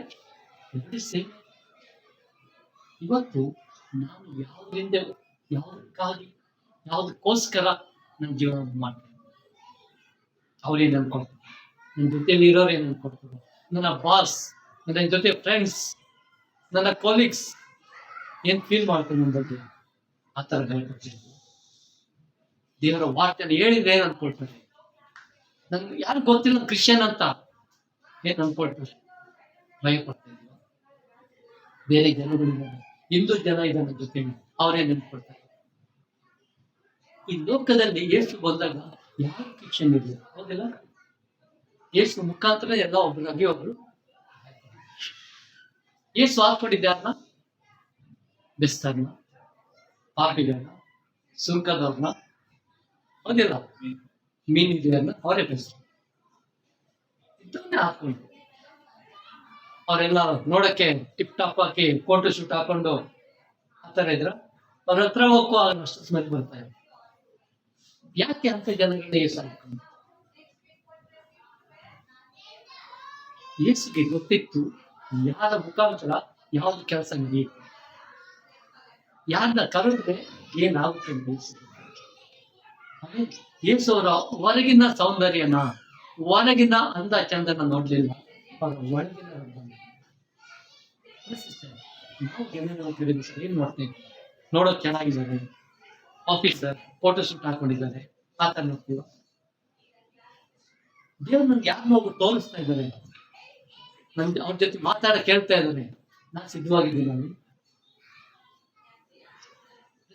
ಇವತ್ತ ನಮ್ಮ ಮುಖಾಂತರ ದೇವರು ಜನಗಳಿಗೆ ಶುಭ ಸಂದೇಶ ಸಾಕಬೇಕಂತ,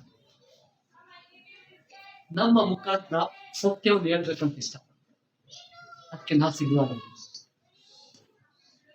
ಏನ್ ನಾನು ತಡಿತಾ ಇದ್ದೆ, ಸ್ಟಾರ್ಟಿಂಗ್ ಹೇಳಿದೆ, ಭಯ, ಕುಟುಂಬ, ನನ್ನ ಬಲಹೀನತೆಗಳು, ನನ್ನ ಪಾಪಗಳು, ಅಥವಾ ನನ್ನ ಮಕ್ಕಳು ಫ್ಯೂಚರ್ ಏನ್ ಮಾಡ್ಬೇಕು, ಇನ್ನು ಸೈಟ್ ತಗೊಂಡಿಲ್ಲ, ಬೆಂಗಳೂರು ಮನೆ ಕಟ್ಟಿಲ್ಲ, ಈ ತರ ಯೋಚನೆ ಇರ್ಬೋದು, ಒಳ್ಳೇದು, ಯಾವುದು ತಪ್ಪಿಲ್ಲ. ಆದ್ರೆ ನನ್ನ ಆತ್ಮೀಕ ಕನಸೇನು, ದೇವರಿಗಾಗಿ ನಾನು ಏನ್ ಮಾಡ್ತಾ ಇದ್ದೀನಿ, ದೇವರ ರಾಜ್ಯವನ್ನು ಕಟ್ಟೋಕ್ಕಾಗಿ ನಾನು ಏನ್ ಮಾಡ್ತಾ ಇದ್ದೀನಿ, ನನ್ನ ಪ್ರಯಾಸ, ನನ್ನ ಪ್ರಯತ್ನ ಎಷ್ಟರ ಮಟ್ಟಿಗಿದೆ ಆತ್ಮಿಕವಾಗಿ. ಕುಟುಂಬಕ್ಕಾಗಿ ನಾವೆಲ್ಲ ಪಡ್ತೀವಿ, ಏನ್ ಬೇಕಾದ್ರೂ ಮಾಡ್ತೀವಿ, ಹೌದಿಲ್ಲ? ನಮ್ಮ ಮಕ್ಕಳಿಗೆ ಏನಾದ್ರು ಬೇಕಾದಾಗ ನೈಟ್ 12 ಗಂಟೆಗಾದ್ರೂ ಎದ್ದು ಹೋಗ್ತೀವಿ, ಹೌದಿಲ್ಲ? ನಮ್ಮ ಹೆಂಡತಿ ಮಕ್ಕಳು ವಿಷಯಗಳನ್ನ ಮಾಡ್ತೀವ, ಅದೇ ಶಿಷ್ಯರಿಗೆ ಆದ್ರೆ ನಾವು ಮಾಡ್ತೀವ. ಬ್ರದರ್ ಅಷ್ಟು ದೂರ ಇದ್ದಾರೆ, ಕೆಲಸ ಮುಗಿಸ್ಕೊಂಬರೋದೇ ತುಂಬಾ ಎಷ್ಟು ಅಕ್ಕರೆ ನಾವು ತೋರಿಸ್ತೇವೆ. ತುಂಬಾ ಈಸಿ.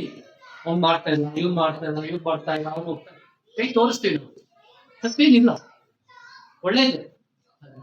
ನಾನೇನ್ ಮಾಡ್ತೀನಿ, ನಾನೀಗ ಏನ್ ಸಹಾಯ ಮಾಡ್ತೀನಿ? ಸಭೆಯ ಒಳಗಡೆ ಇರೋರಿಗೆ ನಾವು ಸಹಾಯ ಮಾಡಿಲ್ಲ ಅಂದ್ರೆ ಸಭೆಯ ಹೊರಗಡೆ ಇರೋರ್ಗೆ ಏನ್ ಮಾಡಕ್ ಸಾಧ್ಯ? ನಾವು ಕಣ್ತೇವೆ ನೋಡ್ಬೇಕಾಗಿ ಎಲ್ಲಿ ಅಗತ್ಯ ಇದೆ, ಎಲ್ಲಿ ದೇವ್ರನ್ನ ನಾವು ಮಹಿಮೆ ಪಡಿಸ್ಬೋದು, ಏನ್ ಮಾಡಿ ನಾವು ಮಹಿಮೆ ಪಡಿಸ್ಬೋದು. ಜನಗಳನ್ನ ಮಹಿಮೆ ಪಡಿಸ್ತೀವಿ, ಜನಗಳ ನಮ್ಮ ಬಗ್ಗೆ ಅಪ್ರಿಶಿಯೇಟ್ ಮಾಡ್ಬೇಕು, ಅವ್ರ ಮುಂದೆ ಕಾರ್ಯಗಳನ್ನ ಮಾಡ್ತೀವಿ. ಆದ್ರೆ ನನ್ನ ಹೃದಯದ ಆಲೋಚನೆಯನ್ನು ದೇವರು ತಿಳ್ಕೊಂಡು ನನ್ನ ಅಂತರಂಗವನ್ನು ಗ್ರಹಿಸುವ ದೇವರಾಗಿಲ್ಲ. ಇವತ್ತು ಆತನ ಮುಂದೆ ನನ್ನ ಜೀವನ ಹೇಗಿದೆ? ಆಮೇಲೆ ಸಿಸ್ಟರ್, ಆತನ ಮುಂದೆ ನಾನು ನೀತಿಯಾಗಿದ್ದೇನ? ವಚನ 13 ಓದಿ. ವಚನ 13 ಹೇಳುತ್ತೆ, ನಾನೇ ನಿನ್ನ ಸಂಗಡ ಎದ್ದು ನಿನಗೆ ಸಹಾಯ ಮಾಡುತ್ತೇನೆ, ನಿನ್ನ ಕೈ ಹಿಡಿದು ನಡೆಸುತ್ತೇನೆ ಅಂತ ಹೇಳ. ಯೆಶಾಯ 41:13. ಭಯಪಡಬೇಡ, ನಾನು ನಿನಗೆ ಸಹಾಯ ಮಾಡುತ್ತೇನೆ ಎಂದು ನಿನಗೆ ಹೇಳುವ ನಿನ್ನ ದೇವರಾದ ಯೋಹನೆಂಬ ನಾನೇ ನಿನ್ನನ್ನು ಕೈ ಹಿಡಿತೇನಲ್ಲ. ಯಾರು ಹೇಳ್ತಾ ಇದಾರೆ? ಯೆಹೋವ ದೇವರು ಹೇಳ್ತಾ ಇದಾರೆ. ನಮ್ ಜೊತೆ ಯಾರಿದ್ದಾರೆ? ಸೃಷ್ಟಿಕರ್ತರು, ಸೃಷ್ಟಿಯ ಒಡೆಯನಾದ ಅದ್ಭುತವಾದ ದೇವರು. ನೀನ್ ಯಾವ್ದು ಭಯ ಪಡ್ತಾ ಇದೀಯಾ? ನಾನ್ ನಿನ್ ಕೈ ಇಟ್ಕೊಂಡಿದ್ದೀನಿ, ನೀನ್ ಬೀಳಲ್ಲ. ನಾನು ನಿನಗೆ ಸಹಾಯ ಮಾಡ್ತೀನಿ. ಅದು ಎಂಥ ಸಿಚುವೇಶನ್, ಎಂಥ ಸಮಯ ಪರವಾಗಿಲ್ಲ, ನಾನು ನಿನ್ನ ಸಂಗಡ ಪ್ರತಿ ಹೆಜ್ಜೆ ನಿನ್ ಜೊತೆ ನಡ್ಕೊಂಡ್ಬರ್ತೇನೆ. ದೇವರೇ, ಅನೇಕ ಸಮಯದಲ್ಲಿ ಏನ್ ಮಾಡ್ತೀನಿ, ಭಯ ಪಡ್ತೀನಿ. ಅಯ್ಯೋ ಏನಾದ್ರು ಇದು ಮಾಡಿದ್ರೆ ಏನಾಗುತ್ತೆ, ನಾನು ಹೋದ್ರೆ ಏನಾಗುತ್ತೆ ಓದಿಲ್ಲ. 1 ಕೊರಿಂಥ 1:4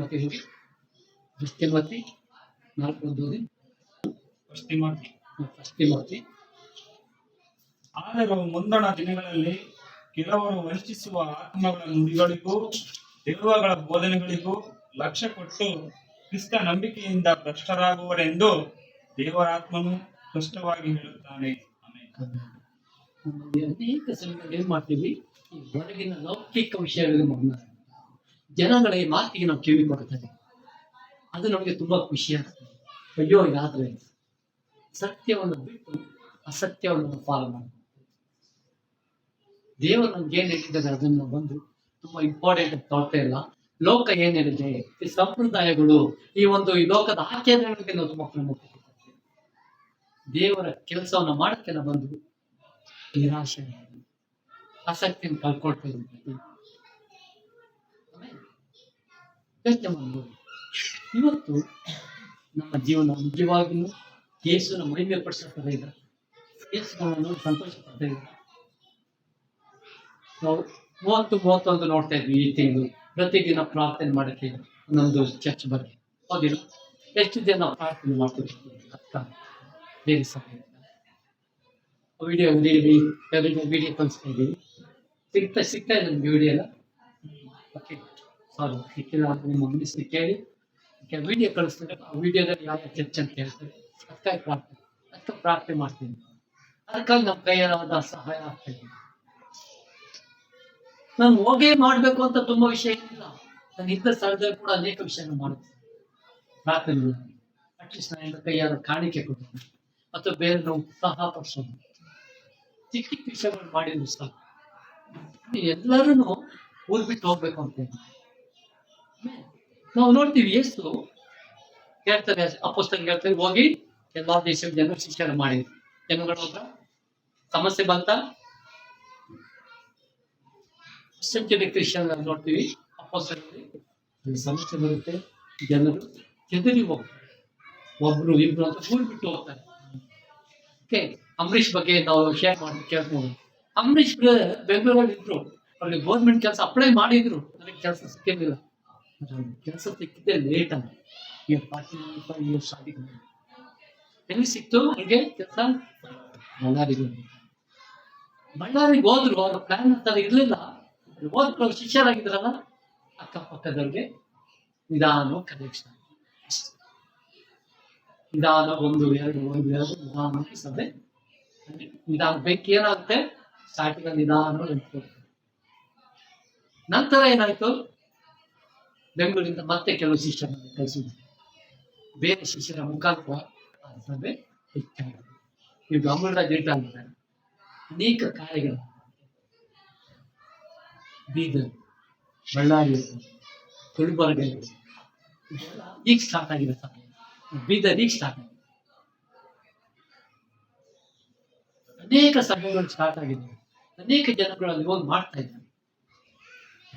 ನಾವು ಲಾಸ್ಟ್ ಟೈಮ್ ಮಾತಾಡ್ತೇವೆ, ನೀವು ಊರಿಂದ ಬಂದ್ರೆ ಏನ್ ನಿಮ್ಗೆ ಕನಸು, ನಾವು ಮಾಡ್ಬೇಕು, ಏನ್ ಮಾಡ್ಬೇಕಂತ ನಮ್ಮ ಕನಸನ್ನು ನಾವು ಪೂರ್ತಿ ಮಾಡ್ಬೇಕು. ಅದಕ್ಕೆ ಪ್ರಯಾಸ ಕಲಿಬೇಕು.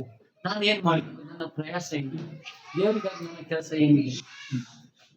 ಓಕೆ, ಲಾಸ್ಟ್ 16 ಓದಿ, ಮತ್ತಾಯ 28:16 ಓದಿ, 16-17. ಬಳಿಕ 11 ಮಂದಿ ಶಿಷ್ಯರು ಗಲಿಲಾಯಕ್ಕೆ ಹೋಗಿ ಯೇಸು ನಮಗೆ ಗೊತ್ತು ಮಾಡಿದ ಬೆಟ್ಟಕ್ಕೆ ಸೇರಿದರು. ಅಲ್ಲಿ ಆತನನ್ನು ಕಂಡು ಆತನಿಗೆ ಅಡ್ಡ ಬಿದ್ದರು. ಆದರೆ ಕೆಲವರು ಸಂದೇಹ ಪಟ್ಟರು. 17 ಯೇಸು ಬರೋದಕ್ಕಾಗಿ ಅವ್ರು ಕಾಯ್ಕೊಂಡಿದ್ದಾರೆ ಶಿಷ್ಯರು. ಯೇಸು ಪುನರುತ್ಥಾನ ಆದ್ರು, ನಮ್ಗೆಲ್ಲ ಗೊತ್ತು. ಯೇಸು ಪುನರುತ್ಥಾನ ಆದ್ಮೇಲೆ ಇದೆಲ್ಲ ಮಾತಾಡ್ತಾರೆ. ಯೇಸು ಸ್ವರ್ಗಾರೋಹಣಕ್ಕೆ ಮುಂಚೆನೆ ಇದು ಮಾತಾಡ್ತಾರೆ ಶಿಷ್ಯರಿಗೆ. ಒಂದ್ ಕಡೆ ಜಾಗ ಸೇರ್ಬೇಕಾಗಿತ್ತು, ಯೇಸು ಬರ್ತಾರೆ ಅಂತ ಗೊತ್ತಿತ್ತು. ಅಲ್ಲಿ 12 ಮಂದಿ ಶಿಷ್ಯರು ಯೇಸು ಮುಂದೆ ನಾವು ನೋಡ್ತೀವಿ. ಯೇಸು ಬಂದ್ಮೇಲೆ ಏನೇ ಯೇಸುವಿನ ಉಪದೇಶ ಕೇಳಿದ್ರ ಅವ್ರಿಗೆ ಗೊತ್ತು, ನಾವು ಹೋಗಿ ಸಾರ್ಬೇಕು. ಹೋಗಿ ಯೇಸು ಹೇಳಿ ಅದಕ್ಕಿಂತ ಮುಂಚೆನೆ ಯೇಸು ಹೇಳಿದ್ರು ಏನೇನು ಮಾಡ್ಬೇಕು ಅಂತ. ಆದ್ರೂ ನೀವು ಯೇಸುವಿನವರು ಕೊನೆಯದಾಗಿ ಅದ್ ಹೇಳಿದ್ಮೇಲೆ ಏನಾಗುತ್ತೆ, ಯೇಸು ಸ್ವರ್ಗಕ್ಕೆ ಏರ್ಸ. ಕೊನೆಯ ಮಾತುಗಳು ಇಂಪಾರ್ಟೆಂಟಾ? ಯಾರಾದ್ರೂ ಸಾಯೋದಕ್ಕಿಂತ ಮುಂಚೆ ಅವ್ರ ಹತ್ರ ಹೋಗಿ ಕೂತಿರ್ತೀವಿ. ಏನ್ ಹೇಳ್ತಾರೆ, ಆಸ್ತಿಯಲ್ಲಿ ಇಟ್ಟಿದ್ದಾರೆ, ಎಷ್ಟು ಜಮೀನಿದೆ, ನನ್ಗೇನ್ ಪಾಲ್ ಇಟ್ಟಿದ್ದಾರೆ, ಏನೇನು ಅಗ್ರಿಮೆಂಟ್ ಮಾಡಿದ್ದಾರೆ ಕೇಳ್ತೀವಲ್ವ. ಯಾಕೆ? ಆ ಟೈಮಲ್ಲಿ ಸತ್ಯ ಹೇಳ್ತಾರೆ. ಆ ಟೈಮಲ್ಲಿ ಸತ್ಯ ತುಂಬಾ ಇಂಪಾರ್ಟೆಂಟ್. ಅದು ಹೇಳ್ತಾರೆ ಏನೇನ್ ಮಾಡ್ಬೇಕು ಎಲ್ಲ ಮಾಡ್ತೀವಿ. ಅದೇ ರೀತಿ ಏನಾಗುತ್ತೆ, ಒಂದು ಸ್ಟೋರಿ. ಒಬ್ಬ ತಂದೆ ಏನ್ ಮಾಡ್ತಾನೆ, ಸಾಯೋ ಟೈಮಲ್ಲಿ ತನ್ನ 2 ಮಕ್ಕಳು ಇರ್ತಾರೆ, ಗಂಡು ಮಕ್ಕಳು ಅಂತ ಇರ್ತಾರೆ. ಮಕ್ಕಳು ತುಂಬಾ ಸೋಂಬೇರಿ, ಯಾವುದೇ ಕೆಲಸ ಮಾಡಲ್ಲ. ಅಪ್ಪ ಸಂಪಾದನೆ ಮಾಡ್ಕೊಂಡು ಹಾಕಿದ್ರೆ ತಿಂತಾರೆ, ಊರ್ ಸುತ್ಕೊಂಡ್ ಬರ್ತಾರೆ. ತಂದೆ ಸಾಯ್ತಾ ಇದ್ದಾರೆ, ಮಕ್ಳಿಗೆ ಗೊತ್ತಾಯ್ತು ನಮ್ಮ ತಂದೆ ಸ್ವಲ್ಪ ನಮ್ಮ ಜೀವನ ಏನು ಅಂತ ಗೊತ್ತಿಲ್ಲ, ಭಯದಲ್ಲಿದ್ದಾರೆ. ಅಪ್ಪ ಕೈ ಬನ್ನಿ, ನನ್ನ ಜೀವನ ಮುಗಿತಷ್ಟೇ, ನಾನು ಸಾಯ್ತಾ ಇದ್ದೀನಿ. ಅಲ್ಲಿ ಊಟ ಪಕ್ಕ 2 ಎಕರೆ ಜಮೀನ್ ಇದೆಯಲ್ಲ, 2 ಎಕರೆಯಲ್ಲಿ ನಾನು ಸ್ವಲ್ಪ ನಿಧಿ ಇಟ್ಟಿದ್ದೀನಿ. ಏನಿಟ್ಟಿದ್ದೀನಿ? ನಿಧಿ, ಹಣ, ಗೋಲ್ಡ್ ಇಟ್ಟಿದ್ದೀನಿ. ಇಬ್ರು ಅದನ್ನ ಅಲ್ಲಿಗೆ ಹುಡುಕಿ ತಗೊಂಡಿದ್ರು. ಓಕೆ, ಸ್ವಲ್ಪ ಖುಷಿ ಆಗುತ್ತೆ. ಹೋಗ್ತಾರೆ, ಮಳೆ ಬರುತ್ತೆ, ಅಗಿಬೇಕಲ್ಲ. ಒಂದ್ ಕಡೆ ಎಲ್ಲಿ ಅಂತ ಗೊತ್ತಿಲ್ಲ, ಒಂದ್ ಕಡೆಯಿಂದ ಅದು ನೋಡ್ತಾರೆ. ಫುಲ್ 2 ಕಡೆನೂ ಆಗಿದ್ದಾರೆ. ಏನು ಫುಲ್ ಬೇಜಾರಾಗ್ಬಿಡ್ತಾರೆ. ಯಜಮಾನ ಬರ್ತಾರೆ, ಪಕ್ಕದ ಜಮೀನ್ ಯಜಮಾನ, ಏನಪ್ಪ ಮಾಡ್ತಾ ಇದ್ರು? ನಮ್ಮಪ್ಪ ಹಿಂಗೆ ಹೇಳ್ದ, ಅಗಿತಾ ಇದ್ದೀವಿ, ಏನು ಸಿಕ್ಕಿಲ್ಲ. ನನಗೆ ಅರ್ಥ ಆಗುತ್ತೆ ಇದ್ರ ಬಗ್ಗೆ. ಓಕೆ, ನಮ್ಮಪ್ಪ ಹೇಳಿದಾನೆ ಸಿಗುತ್ತೆ. ಹೇಗಿದ್ರು ಅಗ್ದಿದ್ದಾರಲ್ವಾ, ಮಳೆ ಬರ್ತಿದೆ, ಸ್ವಲ್ಪ ಬೀಜ ಹಾಕ್ತೀವಿ. ಬೀಜ ಹಾಕ್ತಾಗ ಒಳ್ಳೆ ಬೆಳೆ ಬರುತ್ತೆ. ಅವ್ರ ಮನೆ ತುಂಬ ರಾಶಿ ಬೆಳೆ ಬರುತ್ತೆ. ಸಮೃದ್ಧಿ ಅಂದ್ರೆ ಪ್ರಯಾಸ ಪಟ್ಟರು. ಓದಿಲ್ಲ, ಏನ್ ಹೇಳ್ತಾ ಇದ್ದೀವಿ, ನಾವು ಕಷ್ಟಪಡ್ಲಿಲ್ಲ ಅಂದ್ರೆ ನಾವು ಹೇಳ್ತೀವಿ ಬ್ರದರ್ ಸಭೆ ಬೆಳೀತಾ ಇಲ್ಲ ಬ್ರದರ್, ಮುಂಚೆ ತರ ಇಲ್ಲ ಬ್ರದರ್ ಸಭೆ. ನಾನು ಮುಂಚೆ ತರ ಇದ್ದೀನ ಸಭೆ ಅಂದ್ರೆ ನಾನು ಕೂಡ ಸೇರಿದ್ದೀನಿ. ನಾನು ಮುಂಚೆ ತರ ಇಲ್ಲ ಅಂದ್ಮೇಲೆ ಸಭೆನೇ ಕೈ ತೋರಿಸ್ತೀನಿ. ನಾನು ಸಭೆ ಬೆಳೀತಾ ಇಲ್ಲ, ಯಾಕೆ ಬೆಳೆಸ್ಬೇಕು? ನಾನೇನ್ ಮಾಡ್ತಾ ಇದ್ದೀನಿ? ಯಾರನ್ನೋ ಡಿಪ್ಯೂಟೈ ಮಾಡ್ತಾ ಇಲ್ಲ, ಯಾರಿಗೂ ದೇವ್ರಿಗೆ ಇದು ಬೇಕಿಲ್ಲ, ಭಯ ಇಲ್ಲ. ನೀನ್ ಹೇಗಿದ್ದೀನಿ? ನಾನು ಹೇಗಿದ್ದೀನಿ? ನನ್ನ ಜೀವನ ಸರಿ ಮಾಡ್ಕೊಳ್ತಾ ಇದ್ದೀನಿ, ದೇವರ ವಾರ್ತೆ ನಾನು ತೊಗೊಳ್ತಾ ಇದ್ದೀನಿ. ಇದೆಲ್ಲ ತುಂಬಾ ಇಂಪಾರ್ಟೆಂಟ್. ನಾನು ಕ್ರಿಸ್ತನಾಗಿ ಜೀವನ ಮಾಡಿದ್ರೇನೆ ಬೇರೆ ಶಿಸ್ಟರ್. ಈ ದಿನ ನಾವು ನೋಡಿದ್ರು ಸಿಸ್ಟರ್, ಏನ್ ನೋಡ್ದು? ದೇವರ ಯೋಜನೆ, ದೇವರ ಯೋಜನೆಯನ್ನ ನೋಡ್ಬೋದು ನಾವು. ನನ್ನಿಂದ ಆಗಿಲ್ವಾ, ದೇವ್ರು ಯಾರ್ದೋ ಉಪಯೋಗ ಮಾಡ್ತಾರೆ, ಅವ್ರು ನಡೆಸ್ತಾರೆ. ಓಕೆ, ನಾವೊಂದು ದೇವರ ಮಹಿಮೆ ಪಡಿಸೋ ರೀತಿ ಜೀವನ ಮಾಡೋಣ, ದೇವರನ್ನ ಘನತೆ ಪಡಿಸೋಣ. ನನ್ನಿಂದ ಆದಷ್ಟು ದೇವರ ವಾಕ್ಯನ ಜನಗಳಿಗೆ ಸಾಧನ. ದೇವರಿಗೆ ಮಹಿಮೆ ಆಗಲಿ. ಆಮೇಲೆ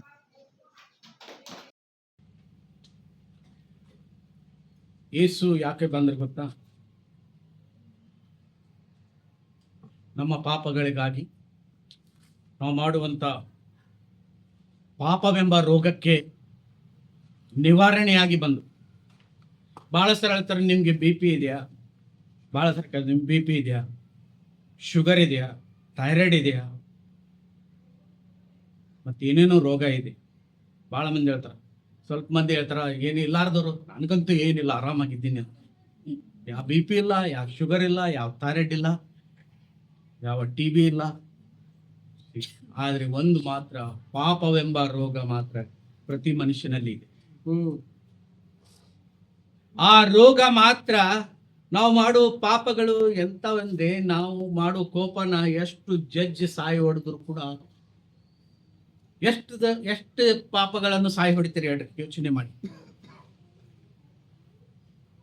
ಎಷ್ಟು ಪಾಪಗಳನ್ನು ಸಾಯಿ ಹೊಡಿಲಿಕ್ಕೆ, ಎಲ್ಲ ಮನುಷ್ಯರೇ ಸತ್ತು ಹೋಗ್ಬೇಕಾಗತ್ತ ಒಂದು ದಿವಸ. ಪಾಪಗಳನ್ನು ಸಾಯಿ ಹೊಡೆದ್ರಿಂದ ಪಾಪ ನಮ್ಮನ್ನು ಸಾಯಿ ಹೊಡಿತಾ ಇತ್ತು. ಆ ರೋಗ ನಮ್ಮ ಮೇಲೆ ಅಟ್ಯಾಕ್ ಮಾಡಿತ್ತು. ಆ ರೋಗ ಯಾವ ಡಾಕ್ಟರ್ ಕೂಡ ನಿವಾರಣೆ ಮಾಡಕ್ ಸಾಧ್ಯ ಇದೆಯಲ್ಲ ಸಹೋದರ ಸಹೋದರಿ. ಆದ್ರೆ ಯೇಸು ಕ್ರಿಸ್ತನೆಂಬ ಒಬ್ಬೇ ಒಬ್ಬ ರಕ್ಷಕನಿಂದ ಪಾಪವೆಂಬ ರೋಗ ನಿವಾರಣೆ ಮಾಡುವ ಯಜ್ಞವಾಗಿದ್ದಾರೆ ಅಂತ ಬೈಬಲ್ ಹೇಳ್ತಾ ಇದೆ. ನೋಡೋಣ ಈ ಸಮಯದಲ್ಲಿ ಯೋಹಾನ ಬರೆದ ಮೊದಲನೆಯ ಪತ್ರಿಕೆ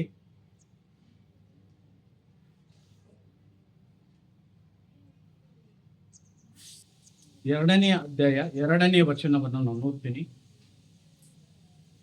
ಯೋಹಾನ ಬರೆದ ಮೊದಲನೆಯ ಪತ್ರಿಕೆ 2ನೇ ಅಧ್ಯಾಯ 2ನೇ ವಚನವನ್ನು ಓದ್ತೀನಿ. ಆತನು ನಮ್ಮ ಪಾಪಗಳನ್ನು ನಿವಾರಣೆ ಮಾಡುವ ಯಜ್ಞವಾಗಿದ್ದಾನೆ. ನಮ್ಮ ಪಾಪಗಳನ್ನು ಮಾತ್ರವಲ್ಲದೆ ಸಮಸ್ತ ಲೋಕದ ಪಾಪಗಳನ್ನು ನಿವಾರಣೆ ಮಾಡುತ್ತಾನೆ.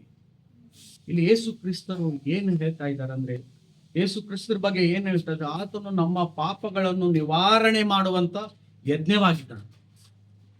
ಬೇರೆ ಯಾರಿಂದ ನಿವಾರಣೆ ಮಾಡಲಾರದಂತದನ್ನ ಯೇಸು ಕ್ರಿಸ್ತರು ನಿವಾರಣೆ ಮಾಡ್ತಾ ಇದ್ದಾರೆ ಸಹೋದರ ಸಹೋದರಿ. ಯಾಕೆ?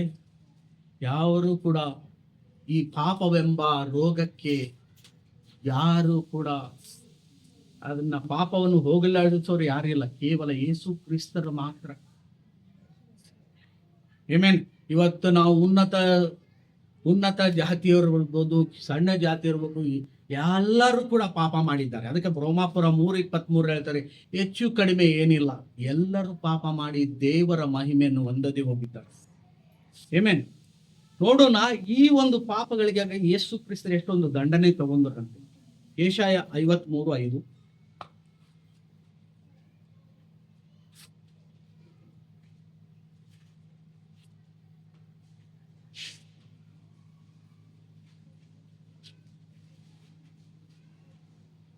ಯೆಶಾಯ 53ನೇ ಅಧ್ಯಾಯ 5ನೇ ವಚನವನ್ನು ಓದ್ತೀನಿ.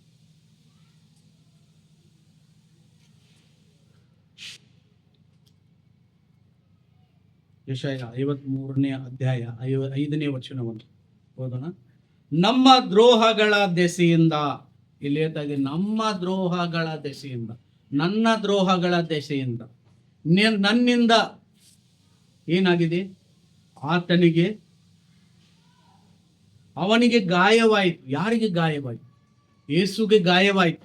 ಯೇಸು ಕ್ರಿಸ್ತರು ಮಳೆ ಹೊಡೆಸ್ಕೊಂಡ್ರಲ್ಲ, ಅವರೆಲ್ಲ ಬೆನ್ನೆಲ್ಲ ಗಾಯ ಆದ್ವಲ್ಲ, ತಲೆಯೆಲ್ಲ ಮುಳ್ಳಿನ ಕಿರೀಟವತ್ತಲ್ಲ, ಯಾರಿಂದ ಆಯ್ತು? ಅದು ನಮ್ಮ ದ್ರೋಹಗಳ ದೆಸೆಯಿಂದ ಅವನಿಗೆ ಗಾಯವಾಯಿತು. ಅವನಿಗೆ ಗಾಯವಾಯಿತು. ನಮ್ಮ ಅಪರಾಧಗಳ ನಿಮಿತ್ತ ಅವನು ಜಜ್ಜಲ್ಪಟ್ಟನು. ನಮಗೆ ಸುಖಕ್ಷೇಮವನ್ನು ಉಂಟು ಮಾಡುವ ದಂಡನೆಯನ್ನು ಅವನು ಅನುಭವಿಸಿದನು. ಅವನ ಬಾಸುಂಡೆಗಳಿಂದ ನಮಗೆ ಗುಣವಾಯಿತು. ಗುಣ ಆಗಿದ್ದು ಯಾರಿಂದ? ಯೇಸು ಕ್ರಿಸ್ತರಿಂದ. ನಾವು ಆತನು ಜಡ್ಜಲ್ಪಟ್ಟರು, ಜಡಿಯಲ್ಪಟ್ಟರು.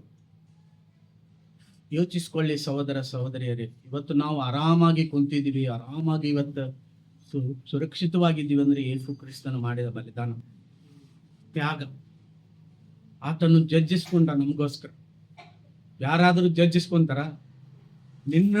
ನಿನ್ನಗೋಸ್ಕರ ನಾ ಯಾಕೆ ಹೊಡ್ತಾ ತಿನ್ಲಿ ಅನ್ನೋಂಥ ಈ ಕಾಲದಲ್ಲಿ, ಈ ಒಂದು ಜನಾಂಗದಲ್ಲಿ ನಾವು ನಿನಗೋಸ್ಕರ ನಾನು ಯಾಕೆ ಮಾಡ್ಲಿ ಅನ್ನುವಂಥ ಇದರಲ್ಲಿ ಯೇಸು ಕ್ರಿಸ್ತ ನಿಸ್ವಾರ್ಥಿಯಾಗಿ ತನ್ನ ಪ್ರಾಣವನ್ನು ಕೊಟ್ಟ.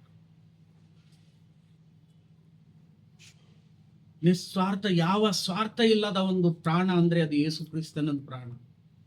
ನಿಸ್ವಾರ್ಥ ಇಲ್ಲಾರ್ದಂತ ಒಂದು ತ್ಯಾಗ ಅಂದ್ರೆ ಯೇಸು ಕ್ರಿಸ್ತರದು. ನಿಜವಾಗ್ಲೂ ಇವತ್ತಿನ ದಿವಸ ನಾವು ನಿರ್ಧಾರ ಮಾಡಬೇಕಾಗಿದೆ. ನಮಗೆ ಒಂದು ರೋಗ ಇತ್ತು, ರೋಗ ಇಲ್ಲ ಅನ್ಬಾರ್ದು. ಇವಾಗಲೂ ಕೂಡ ಆ ರೋಗ ಇದು. ಕೋಪವೆಂಬ ರೋಗ ಇರ್ಬೋದು, ಆಧಾರವೆಂಬ ರೋಗ ಇರ್ಬೋದು, ಚಾಡಿ ಹೇಳೋ ರೋಗ ಇರ್ಬೋದು, ಸುಳ್ಳು ಹೇಳುವಂಬ ರೋಗ ಇದೆ. ಈ ರೋಗಕ್ಕೆ ಯಾರೆಲ್ಲ ಪರಿಹಾರ ಕೊಟ್ಟರು ಗೊತ್ತಾ? ಯೇಸು ಕ್ರಿಸ್ತ. ಇವತ್ತು ಕೂಡ ಆ ರೋಗಗಳು ನಮ್ಮನ್ನು ಬಿಡ್ತಾ ಇಲ್ಲ. ಒಂದೊಂದು ತರ ರೋಗ, ಜಂಬ ಎಂಬ ರೋಗ, ಅಹಂಕಾರ ಎಂಬ ರೋಗ, ಈ ರೋಗದಲ್ಲಿ ನಾವು ಬಳಲ್ತಾ ಇದ್ದೀವಿ. ಬಹಳ ಜಲ್ದಿ ಸಿಟ್ಟು ಬರ್ತೈತಿ. ಹೆಂಡತಿ ಮೇಲೆ ಸಿಟ್ಟುಕೊಳ್ಳುವಂಥ ರೋಗ, ಹೆಂಡತಿ ಗಂಡನ ಮೇಲೆ ಸಿಟ್ಟುಕೊಳ್ಳುವಂಥ ರೋಗ. ಈ ರೋಗ ನಮ್ಮ ಜೀವನದಲ್ಲಿ ತುಂಬಾ ಇದೆ ಸಹೋದರ ಸಹೋದರಿಯರು. ಆಮೆನ್. ಈ ರೋಗಕ್ಕೆ ನಿವಾರಣೆ ಯಾರಂದ್ರೆ ಯೇಸು ಕ್ರಿಸ್ತರು ಮಾತ್ರ. ಅವರ ರಕ್ತ ಮಾತ್ರ ಸಹೋದರ ಸಹೋದರಿಯರು. ತುಂಬಾ ಮುಖ್ಯ. ನಾವು ಇವಾಗಲೂ ಕೂಡ ಹೋರಾಡ್ತಾ ಇದ್ವಿ ಅನೇಕ ರೋಗಗಳ ವಿಷಯದಲ್ಲಿ. ಈ ಶಾರೀರಿಕ ರೋಗ ಬೇರೆ, ಆತ್ಮಿಕವಾದಂಥ ಒಳಗಿನ ರೋಗ ಬೇರೆ. ಆಮೇಲೆ ಈ ರೋಗ, ಮುಖ್ಯವಾಗಿ ಈ ರೋಗದಿಂದ ಮನುಷ್ಯ ಬಿಡುಗಡೆ ಆಗ್ಬೇಕಾಗಿದೆ, ಪರಿಹಾರ ಆಗ್ಬೇಕಾಗಿದೆ. ಆಮೇಲೆ ಅದಕ್ಕಾಗಿ ನಾವು ನಮ್ಮ ದೇವರಾದಂಥ ಯೇಸು ಕ್ರಿಸ್ತನ ರೋಗ ನಿವಾರಣೆ ಮಾಡುವಂಥ ಯೇಸು ಕ್ರಿಸ್ತನ ಅವರು ದೇಹದವೆಂಬ ರೊಟ್ಟಿಗಾಗಿ, ಅವರ ರಕ್ತವೆಂಬ ನಿವಾರಣೆ, ರಕ್ತವೆಂಬ ದ್ರಾಕ್ಷರಸಕ್ಕಾಗಿ ನಾವು ಪ್ರಾರ್ಥನೆ ಮಾಡೋಣ. ಸರ್ವಶಕ್ತರಾಗಿರುವ ದೇವರೇ, ನಾವೆಲ್ಲರೂ ರೋಗಿಗಳು, ಕುಷ್ಠರೋಗಿಗಳು. ಕುಷ್ಠರೋಗಿಗಳಿಗೆ ಯಾವ ರೀತಿಯಾದ ಕಾಟ ಇತ್ತು, ಆ ರೀತಿಯಾದ ನಮ್ಮ ಪಾಪವೆಂಬ ರೋಗದಲ್ಲಿ ಬಿದ್ದಿದ್ದೀವಿ ಸ್ವಾಮಿ. ನಮ್ಮನ್ನು ಬಿಡುಗಡೆ ಮಾಡಿದಂಥ ದೇವರೇ ಸ್ತೋತ್ರ ಸ್ವಾಮಿ. ನಮಗೆ ಪಾಪವೆಂಬ ಒಂದು ಕಲಂಕ ಇತ್ತು, ಒಂದು ಪಟ್ಟಿ ಬರೆದಿತ್ತು, ಇವರು ಪಾಪಿಗಳೆಂಬ. ಆದರೆ ನೀತಿವಂತನೆಂಬ ನಿರ್ತಿವಂತನೆಂಬ ಪಟ್ಟಿಯನ್ನು ನಮಗೆ ಕೊಟ್ರಿ. ಶುದ್ಧನೆಂಬ ಪಟ್ಟಿಯನ್ನು ನಮಗೆ ಕೊಟ್ರಿ. ದೇವರ ಮಗನೆಂಬ ಪಟ್ಟಿಯನ್ನು ನಮಗೆ ಕೊಟ್ರಿ. ದೇವರಿಗೆ ಶತ್ರುಗಳಾಗಿರುವ ನಾವು, ಇವತ್ತು ದೇವರಿಗೆ ವೈರಿಗಳಾದ ನಾವು, ದೇವರಿಗೆ ಒಂದು ಮಿತ್ರನಾಗಿ ಮಾಡಿದಂಥ ಮಹಾದೇವರಾಗಿದ್ರಿ ಸ್ವಾಮಿ. ಬಹಳ ಸ್ತೋತ್ರ. ಈ ರೋಗದಲ್ಲಿ ಇವತ್ತೂ ಕೂಡ ಬಳದಾಡ್ತಾ ಇದ್ವಿ. ಕೋಪ, ಆವೇಶ, ದೇವರೇ ಎಷ್ಟೊಂದು ಇನ್ನೊಬ್ಬರ ಮೇಲೆ ದೋಷ, ಹೊಟ್ಟೆ ಕಿಚ್ಚು, ಇವೆಲ್ಲ ರೋಗಗಳಲ್ಲಿ ನಾವಿದ್ದೀವಿ ಸ್ವಾಮಿ. ದಯವಿಟ್ಟು ಇದರಿಂದ ಹೊರಬರಲಿಕ್ಕೆ ಸಹಾಯ ಮಾಡಿ. ಹೊರಬರಬೇಕಂದ್ರೆ ಯೇಸು ಕ್ರಿಸ್ತನು ಒಬ್ಬರೇ ಮಾತ್ರ. ಆತನು ಶಿಲುಬೆ ಮರಣ ಮಾತ್ರ. ಆತನು ಸಕಲ ಪಾಪವನ್ನು ನಿವಾರಣೆ ಮಾಡುವ ಯಜ್ಞವಾಗಿದ್ದಾನೆ ಸ್ವಾಮಿ. ಬಹಳ ಸ್ತೋತ್ರ ಸ್ವಾಮಿ.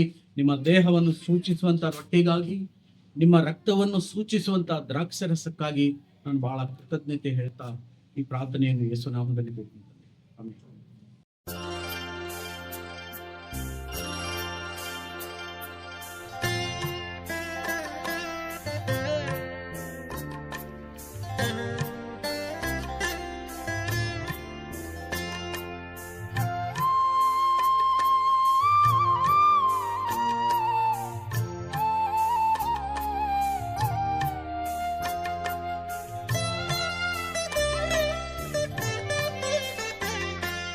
ಕುಂಬಾರನೇ ಕುಂಬಾರನೇ ಸೃಷ್ಟಿಗೆ ಕಾರಣನೇ, ಜೇಡಿ ಮಣ್ಣಾದ ನನ್ನನು ದೃಷ್ಟಿಸಿ ನೋಡಿದೆನಿ. ಕುಂಬಾರನೇ ಕುಂಬಾರನೇ ಸೃಷ್ಟಿಗೆ ಕಾರಣನೇ,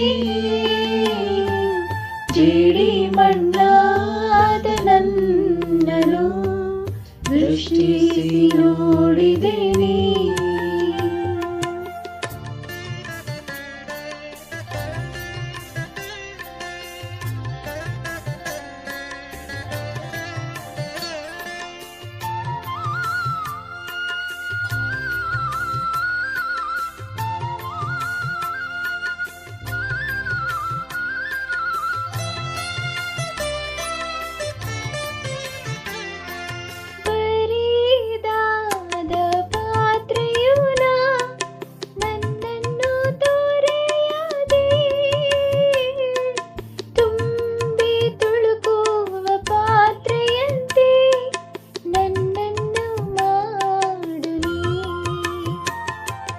ಬರಿದಾದ ಪಾತ್ರೆಯು ನನ್ನನ್ನು ತೊರೆಯದೆ ತುಂಬಿ ತುಳುಕುವ ಪಾತ್ರೆಯಂತೆ ನನ್ನನ್ನು ಮಾಡು ನೀ. ವೇದದಿ ಕಾಣುವ ಪಾತ್ರೆಯಂತೆ ಯೇಸುವ ಹೊಗಳುವೆ,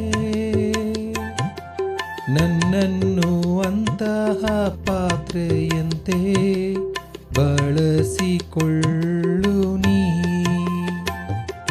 ಕುಂಬಾರನೇ ಕುಂಬಾರನೇ, ಸೃಷ್ಟಿಗೆ ಕಾರಣನೇ,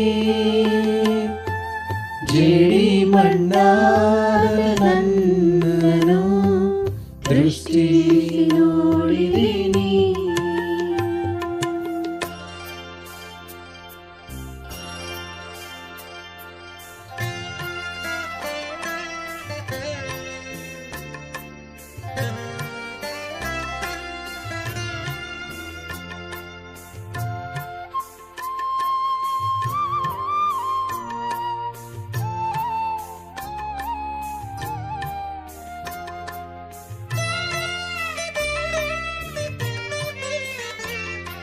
ಬೆಲೆಯಿಲ್ಲದ ಪಾತ್ರೆಯು ಪ್ರೀತಿಸುವವರಲ್ಲ, ಬೆಲೆಯಿಲ್ಲ ನಿನ್ ಕೃಪೆಯಿಂದ ಶ್ರೇಷ್ಠವಾಗಿಸು ನೀ. ಬೆಲೆಯಿಲ್ಲದ ಪಾತ್ರೆಯು ಪ್ರೀತಿಸುವವರಲ್ಲ, ಬೆಲೆಯಿಲ್ಲ ನಿನ್ ಕೃಪೆಯಿಂದ ಶ್ರೇಷ್ಠವಾಗಿಸು ನೀ. ತಡೆಯೆಲ್ಲವಾಗಲಿಸಿ ನಿನ್ನಂತೆ ಮಾರ್ಪಡಿಸು, ಜಜ್ಜಿಸಿ ನನ್ನನು ನಿನಗಾಗಿಯೇ ಸ್ವಾಸ್ಥ್ಯಗೊಳಿಸು ನೀ. ಕುಂಬಾರನೇ ಕುಂಬಾರನೇ, ಸೃಷ್ಟಿಗೆ ಕಾರಣನೇ, ಜೇಡಿ ಮಣ್ಣಾದ ನನ್ನನು ದೃಷ್ಟಿಸಿ ನೋಡಿದಿನಿ. ಕುಂಬಾರನೇ ಕುಂಬಾರನೇ, ಸೃಷ್ಟಿಗೆ ಕಾರಣನೇ, ಜೇಡಿ ಮಣ್ಣಾದ